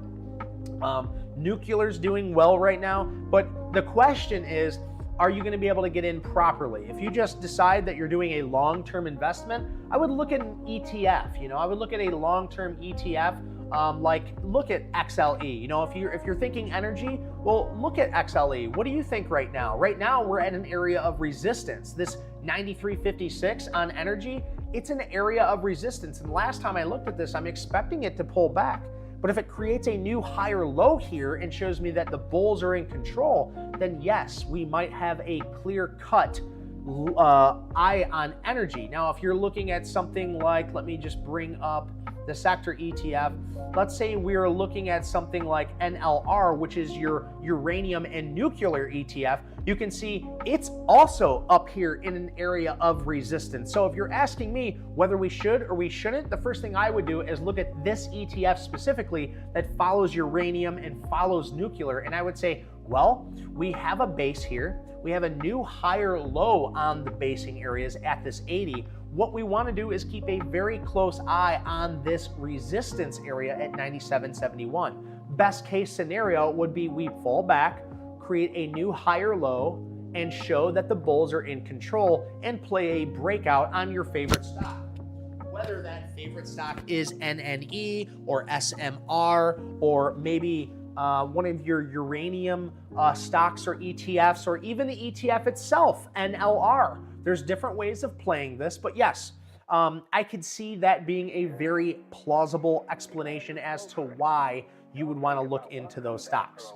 Okay, so great question, Nathan. Great question. Zamora says, listen to David. He's the best. You're the best, Zamora. Thank you so much. You making me blush, girl. We got lots of ladies in here today. Where the hell? We got Erica K in here. We got Sarah Sosa. We got Zamora. Where's my girl? Where's my girl Jolene? I know she's in the Discord right now. The president is letting them, U.S., land his plane to have a dignified return of people and is putting policies in place to look at the protocols moving forward. So Trump already flexed on Colombia, and Colombia is now doing what should be done. So that's good to see. Maybe we can see it in the ES. Let's see if ES, the futures, the S&P 500, and we can see there after that news, we're getting a pop back up. So that's a good sign. We'll see tomorrow morning what really happens. But yeah, we're going to keep an eye on the futures. Of course, we want to keep an eye on the futures because there's that, the trading and the 24-hour trading going on. So we'll definitely keep an eye on the futures, but we're getting a pop back up on that positive news. Big sell-off, and then a big pop back up there. I guess it's not really a big sell-off.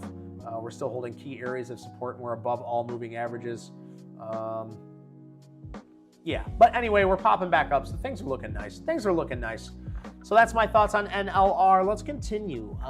Let's see. How do you put the RS indicator on TradingView? I'm going to refer to you to my trading school. So the best thing to do would be to go to David Worrell, and within the first 3 or 4 videos in my trading school, you'll find how to set this up. Okay, and you'll be able to put the RS rating on there. So just make sure you use my link to download TradingView in that link tree posted just below your question there. And then after you download using my link, you'll find a video on TradingView in my home base done by my buddy Covey.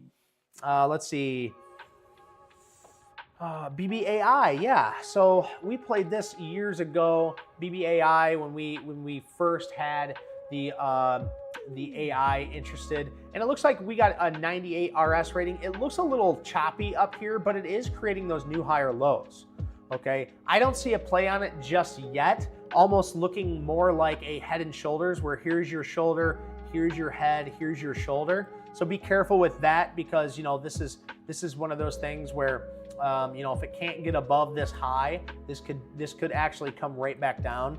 So be careful with that. But I'm not seeing a trade on it just yet. Best case scenario would be that this holds a new higher low, and then this creates a new higher low before possibly breaking out there. So I think it needs more time, but definitely if you're into the AI scene, Big Bear AI could be a possible play. Also, it looks like they're starting to produce a little bit of money there, which you always want to see in the financials when you're looking at any stock. Let's see, what else do we got? What platform is that? This is TradingView, girl. TradingView. And of course, you can find that in my link tree. Download TradingView. You'll love it. It's right above your question there, Sarah Sosa. Download it, click that link tree, click TradingView, download it right meow. Let's see, Noah's spamming Solana. Nathan says trading. Thank you for answering her question. Do BBAR charge a few every day? I don't think I understand. Oh, charge fees? I'm not 100% sure. Oh, you want me to go over Coco? Finn McCool? We absolutely can. So first of all, when we look at Coke, you know what, Finn McCool, I love you being here. You've shot me some of the best financially sound stocks in uptrends. This is what I like to see. And Finn, are you a part of our Discord, dude? If you're not, I would humbly love for you to join us because I like the stocks that you're sharing. So annually, this thing is making money. Quarterly over quarterly, they're making money. That's what I like to see first and foremost. With an RS rating of 91, Cocoa, the Vita Cocoa Company. What do these guys do? Let's take a peeky gander. Consumer non-durables, food, major diversified. So yeah, they're non-durables, food. They're doing really, really well. Look at this. Huge cup. Here's the handle. Got a nice breakout here with an RS rating of 91. That's what you like to see. This basing breakout right here is beautiful. Now, I obviously can't take it now because we're extended from the 10-day and we're above that basing area. But, you know, best case scenario, if you wanted to get into this thing, is it to come back and retest this area before taking off for you. But I absolutely love the look of this. I love Netflix. I love all the stocks that you're bringing up. So thank you so much for that. Definitely might want to put this on the leaders list. One thing I do want to see is how fast this moves. So if we look at Cocoa, we're going to say this thing moves 3.6%. So not as fast of a mover as I would like to trade, and I doubt this thing has a 2x leverage. But if you're looking for a slower moving stock, this might be something that you want to keep an eye on. All right, let me bring up my leaderboard list again, baby. All right, what else we got? We're almost to the end here. Nathan says that thank you. You are quite welcome. And I hear that Elon is going to be using some new chips supposed to hold more power. Is it with TSM or NVIDIA? They're trying to figure that out. So TSM is in cahoots with NVIDIA. Okay, so TSM looks really, really good, creating new higher lows, and they just broke out of this beautiful basing area, and their earnings just came out. It doesn't look like they did. They had a surprise on their revenue, but they had they failed on their earnings. So it looks like they didn't care too much on that as they continued higher. Who they're going to use, I don't know personally. I'd have to take some time out of my day to really dive deep to see what they're going to use or what NVIDIA's, what Tesla's even using right now. But yeah, he's going to need a lot of chips, and he's going to have to put in some purchasing power for that. All right. So since we don't have any more tickers out there, we still got 14 of you watching. Let's just go ahead and do what I want to do now, right? We got 21 votes out there. I asked you guys, is ES, the SPY futures, which is the S&P 500, a huge drop due to Trump tariffs? 43% of you said the market will rebound quick. 14% said we are about to head lower. 10% said you're just here for the ticker talk. Well, glad you're here. And 33% said this week is going to be insane. Well, you better believe that. If you answered that, you answered correct, because we have a lot going on. And if you haven't watched my video yet, we already had our swing trader watch list come out. I'll post that right now. So after I cut out, you guys can go watch this. This is our ticker talk right here. So if you guys want to hear the watch list and everything that's going on in the market, I pre-recorded this because I was worried I was not going to be home in time. This is how we do it. What's up, Howie? That's my brother right there. Yo, what's going on, HD? Good afternoon, good sir. What are you doing up so late, brother? You better get to sleep. I know you got work in the morning. I'm just kidding. I'm just being the older brother. I am glad you're here, Howie. Thank you so much for popping in and saying hello. But guys, I just posted that YouTube right there. That is the watch list. We go over everything from the earnings, the upcoming earnings. We have the federal rate decision. We also have the FOMC meeting, the calendar, the economic calendar coming out. Of course, my watch list, my leader watch list that you see over here, I go through the best of the best and the stocks that I'm in. And if you guys aren't aware of it already, I can give you the stocks that I'm in right now. We have APP. APP, huge drop in the after hours. Does that scare me? No, I'm using risk management. I'm expecting drops in the market. What's gonna happen? Either we are going to bounce off this basing area and we're gonna head back up, or we're gonna head lower and it's gonna stop me out. AVGX, another one that I'm holding. We talked about earlier. Right here is where I bought. This is my stop. I own over 100 shares of this. So if this thing wants to pull back, I'm going to respect my stop loss. I expect this to continue higher as a leader. Of course, I'm holding DEC. Not as much alpha in DEC. It did pull back to the basing area, but we're still up a few schmeckles. We also have Google. Humongous pullback on Google, but still holding new higher lows. I still like this trending area.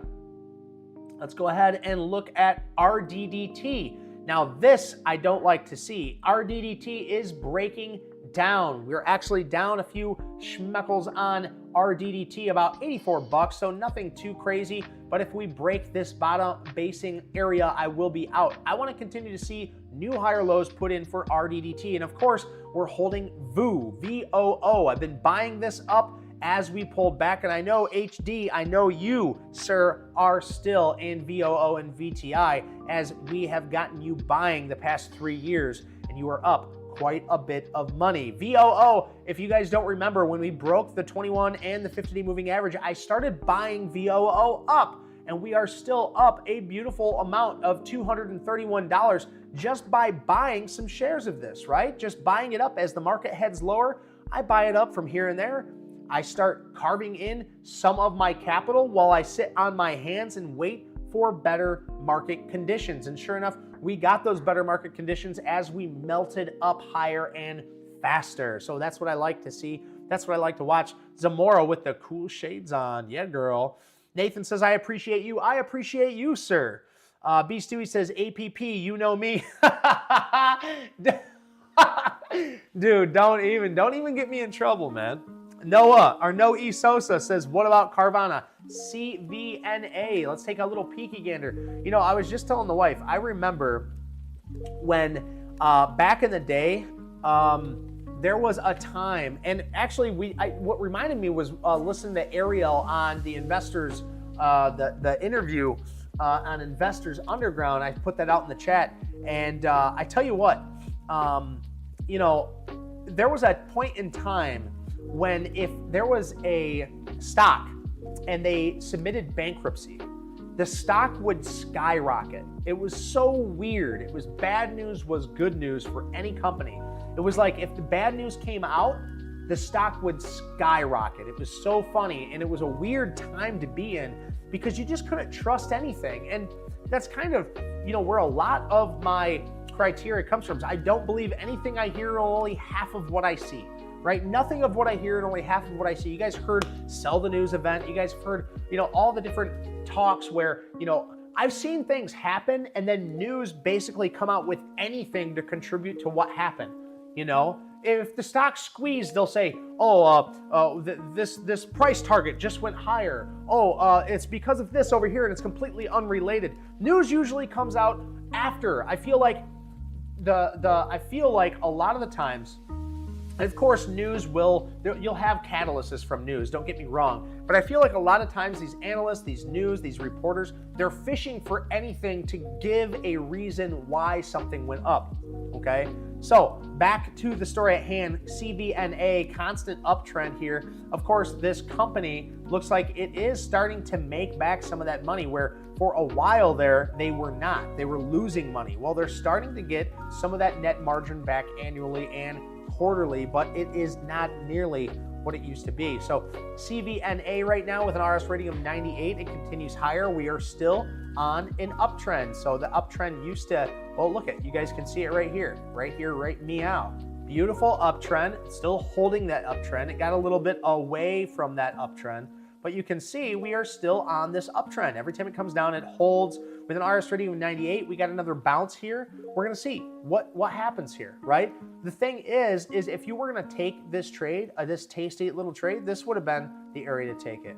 Or this may have been, I don't really like that.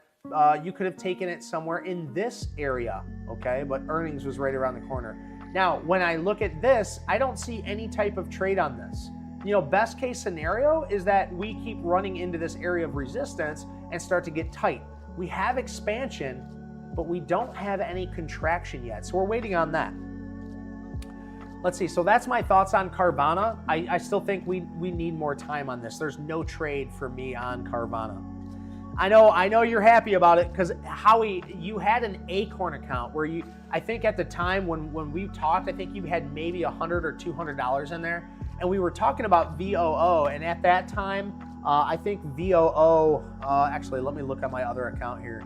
I think at the time when you and I were talking, yeah, it was all the way back here on January of 2023, was it?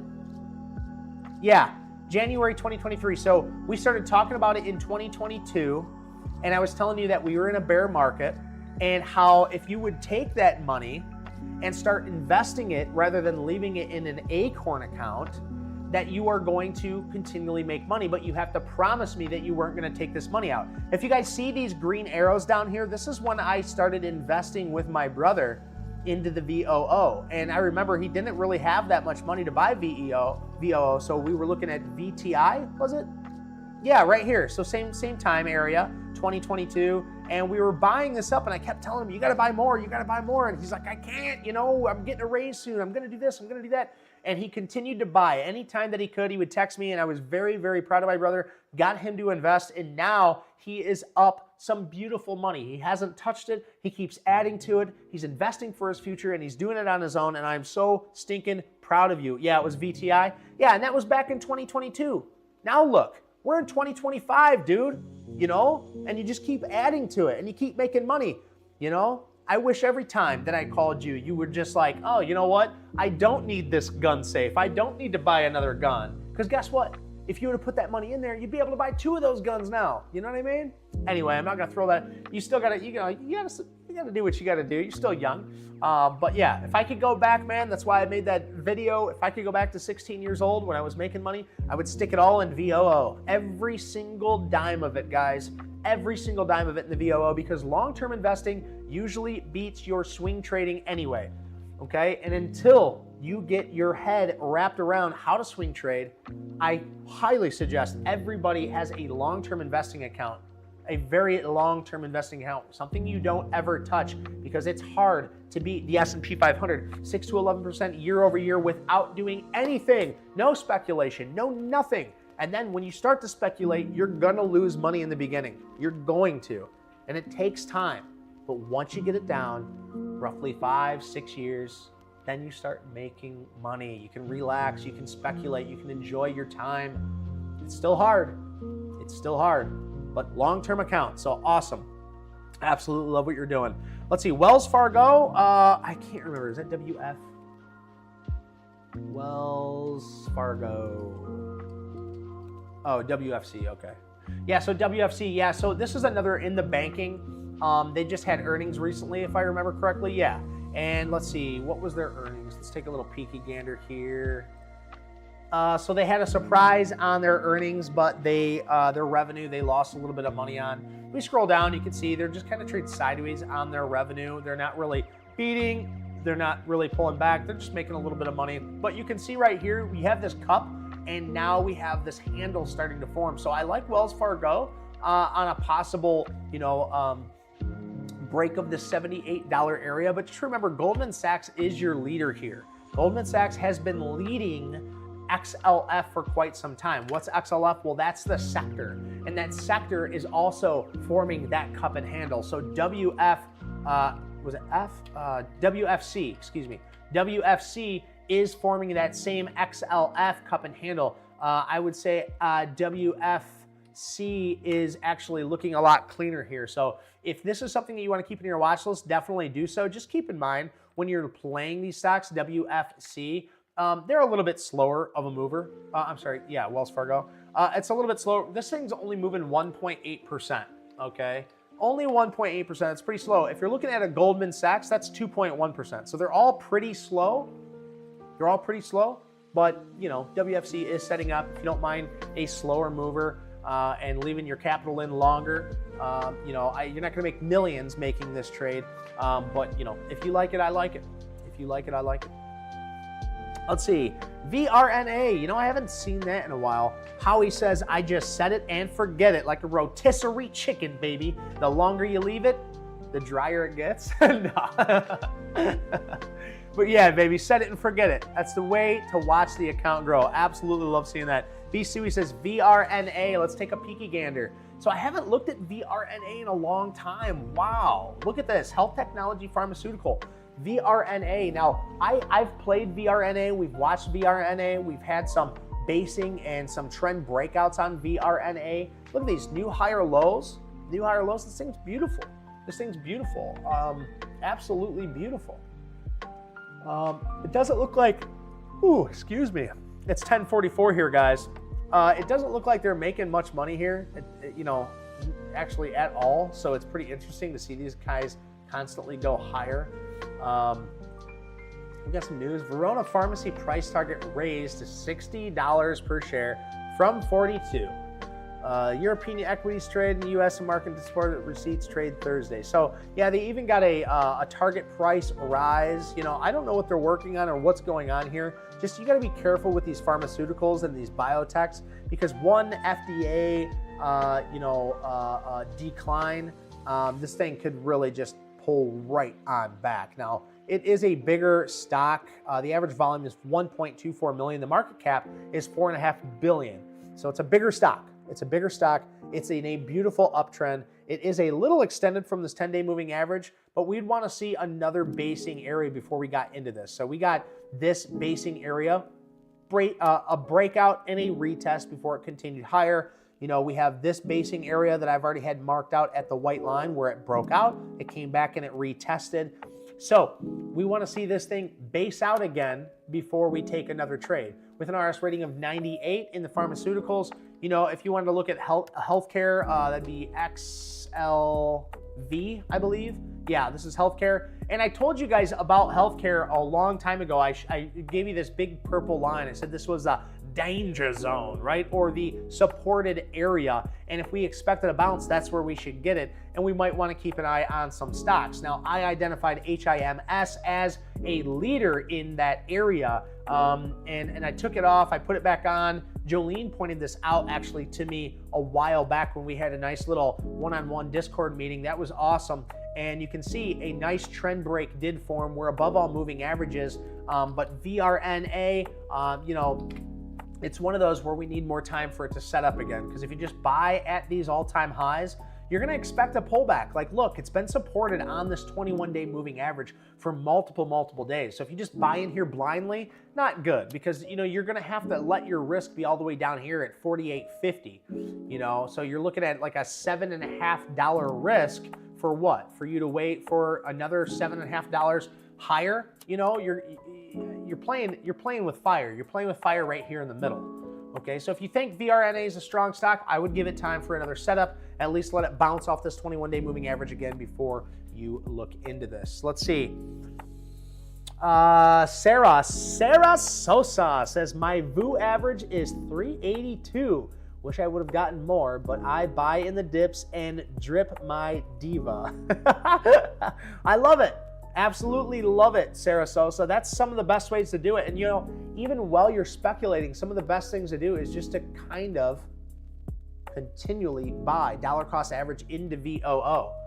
Personally, you know, if I'm having a bad day and I want to trade, you know, I have that itch, that gambler's itch to trade, I'll buy a VOO.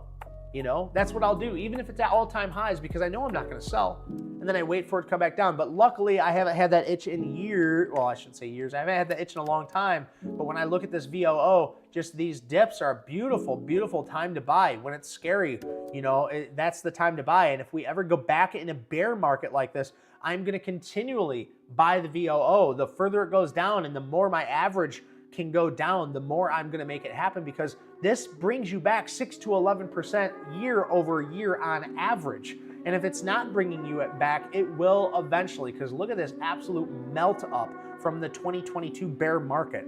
It was a beautiful sight to see. And if you guys were with me, I even called this out. If you go back on my YouTube channel, on the YouTube Shorts, you will see I called that we were creating new higher lows and this tightening range right here. I said, the bear market's over. We're going to start heading higher. And sure as shit, we did, pulling back, bouncing off that 200-day moving average, and we never looked back. Of course, we had, you know, a few different things since then. You know, we had right here that Japanese carry trade where, you know, things sold off really hard, and we had a few other scares, but since then we've really held up pretty well. So do like to see that, and I'm glad to hear that you have a beautiful average of 382 on the VOO, girl. That is awesome. Look at this, 382. Oh, look at that. Your average here is right at that breakout area that I called out years ago, back in 2022. that was actually 2023. Bear market 2022, 2023 of March is when October was the low, and then we started breaking out of it. So I'll never forget those days. It was awesome living through that bear market, okay?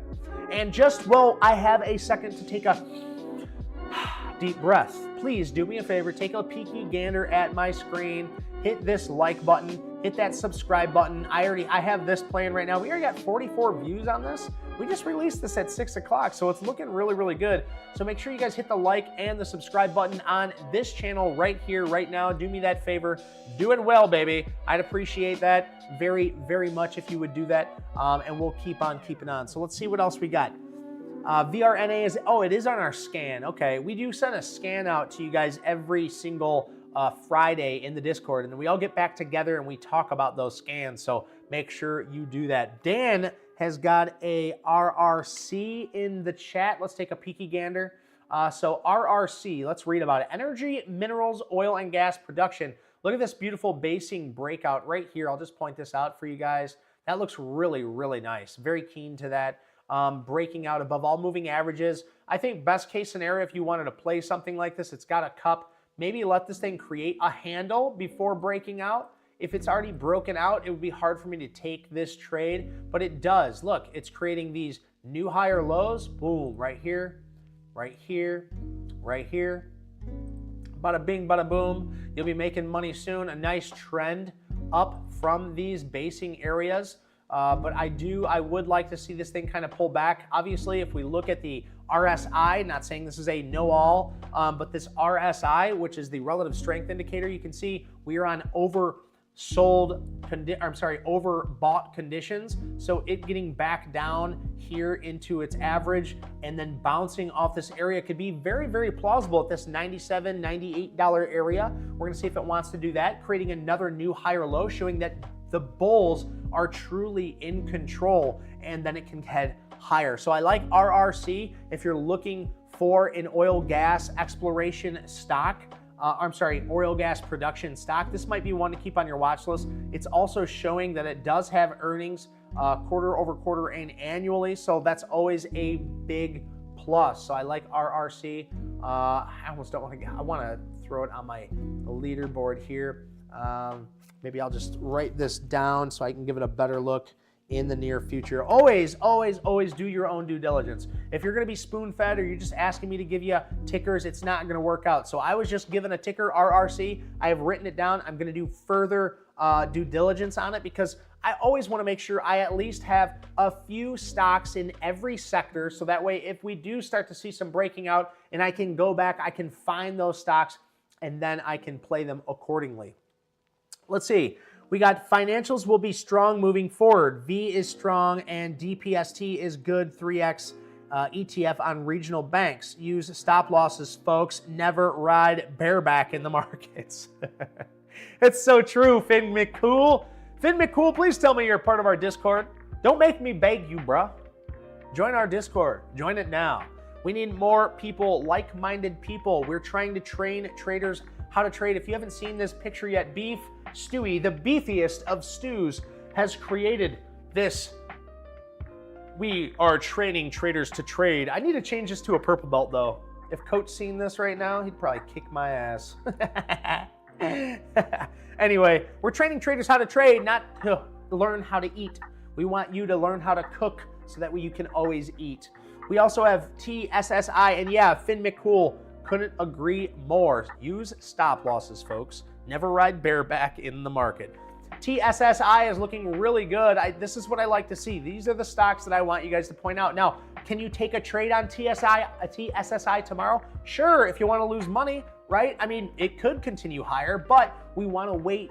We want to wait to see what's going to happen. Now, I've looked at TSSI before. We have a beautiful basing area, a breakout. It was a beautiful, beautiful trade. But right now we're extended. We're overbought. We're going to wait for this thing to come down, either retest the breakout area or set up a new base or trend breakout. They're also making money quarterly over quarter and annually, so that's another great sign. So if you don't already have this on your watch list, I like the uptrend. I like what's going on here. Oops. I like what's going on here, but we definitely need to give this thing some more time to set up. So it's already broken out. Now we have to wait, because if these leaders are going to lead, they're going to give you multiple areas to get in. So just keep that in mind.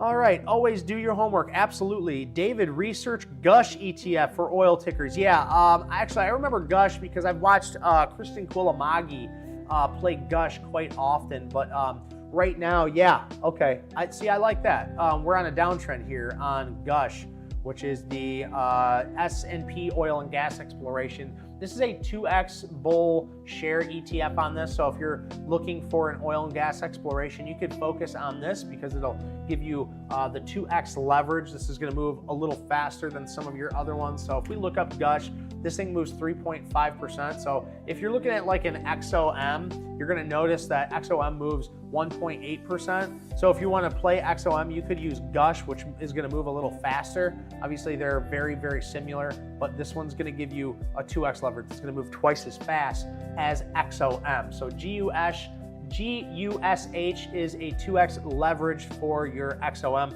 And you know what? If you would, Dan, I would appreciate it if you would throw that in our resource page and add that to our right here, guys. I'll just show you guys what I'm talking about. We have a page here. Dan made this up out of the kindness of his heart. You know, he takes time out of his day to help all of us traders trade. He's also works his ass off on that Facebook group as well, and he's always in our Discord chatting up a storm and you know, keeping everything in line. So give this man some love. We appreciate you, Dan. And of course, this is our 2x leverage list. If you don't know how to use a 2x leverage, do not use a 2x leverage.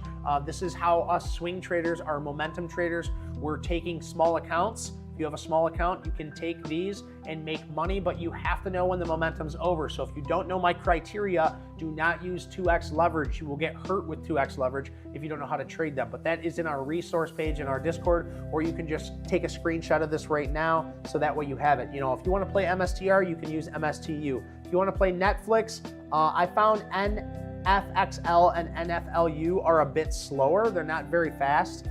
So, you know, I'm sorry, they're not as liquid as Netflix, so they're kind of iffy playing these ones. So make sure that they also have, you know, they're liquid.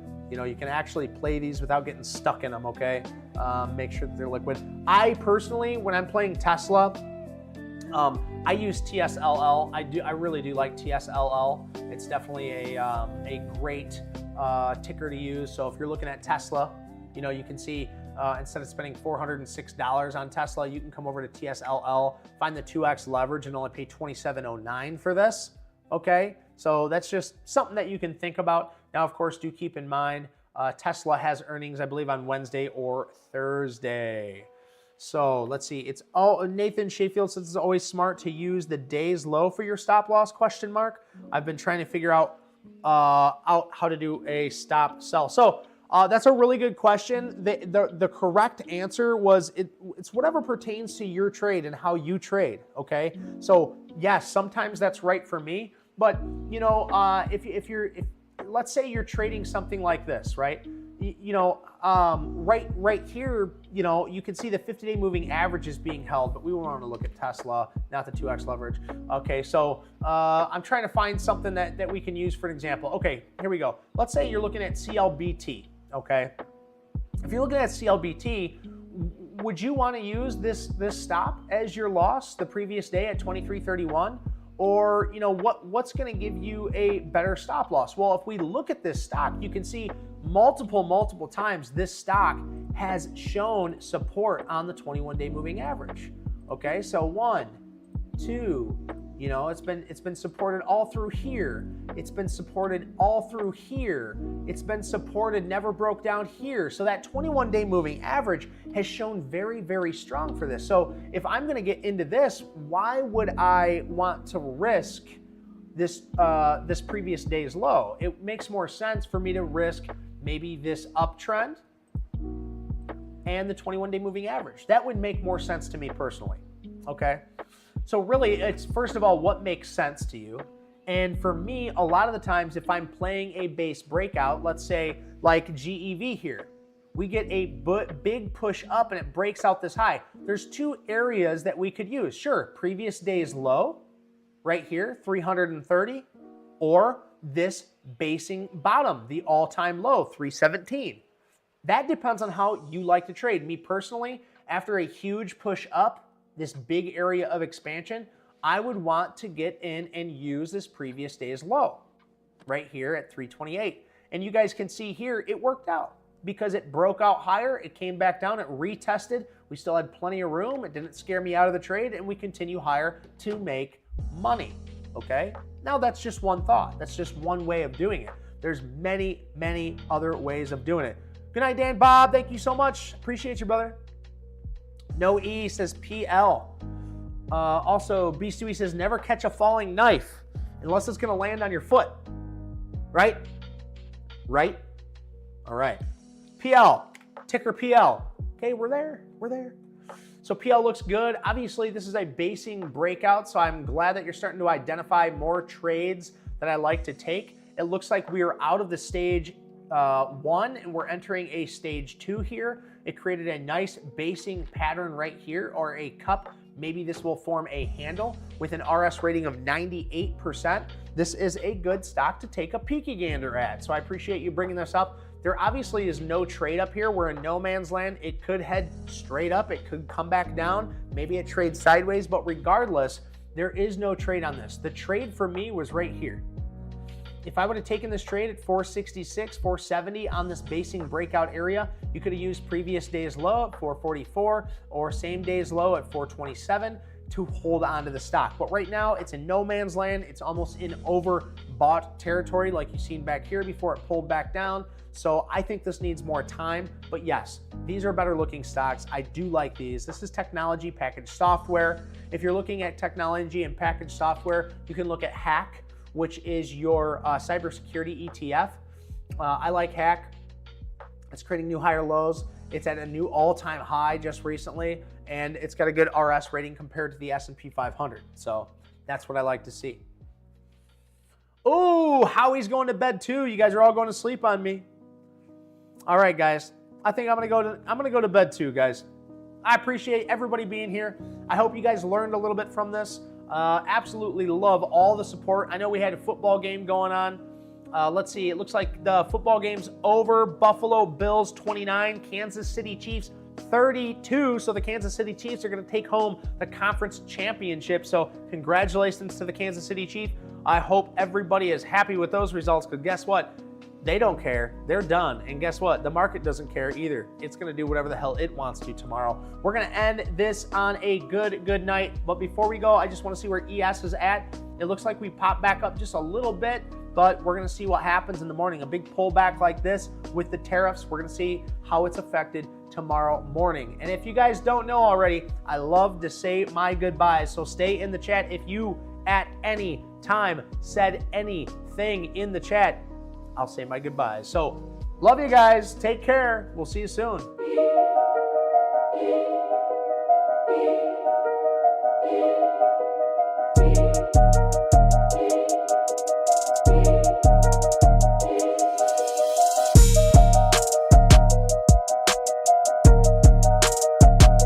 Man, I tell you what, I had an awesome show. I love doing this. You guys are awesome. Sarah Sosa, I appreciate you being here. No E Sosa, thank you so much, man. I hope you guys have a great night. Nathan, thank you so much. I love having you on the team. Yosef, thank you for bringing those awesome stocks to me. B. Stewie, dude, I'm telling you, you're my day one. You're my homie, brother. Thank you so much for being here and respectfully putting all those tickers in the chat, in the Discord, and getting all the conversation going.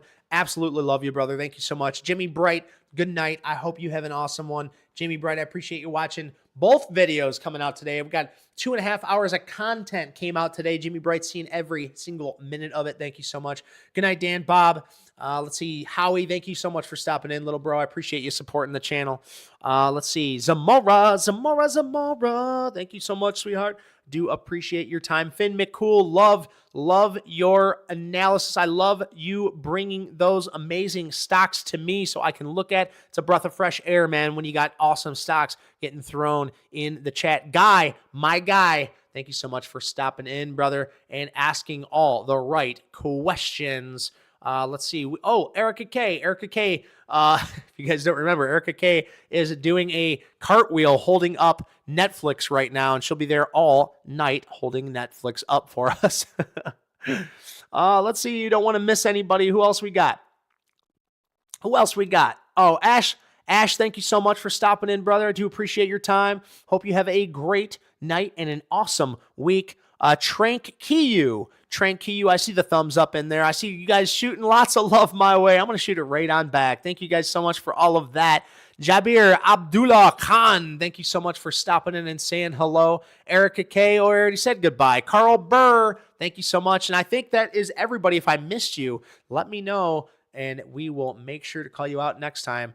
Nothing but love, guys. You guys are awesome, and I hope you guys have a great start to your week. If you don't know already, Wednesday, we're going to have our Discord meeting. It'll be recorded if you can't make it, but we'd love to see you in there live. Love you guys. Bye-bye now.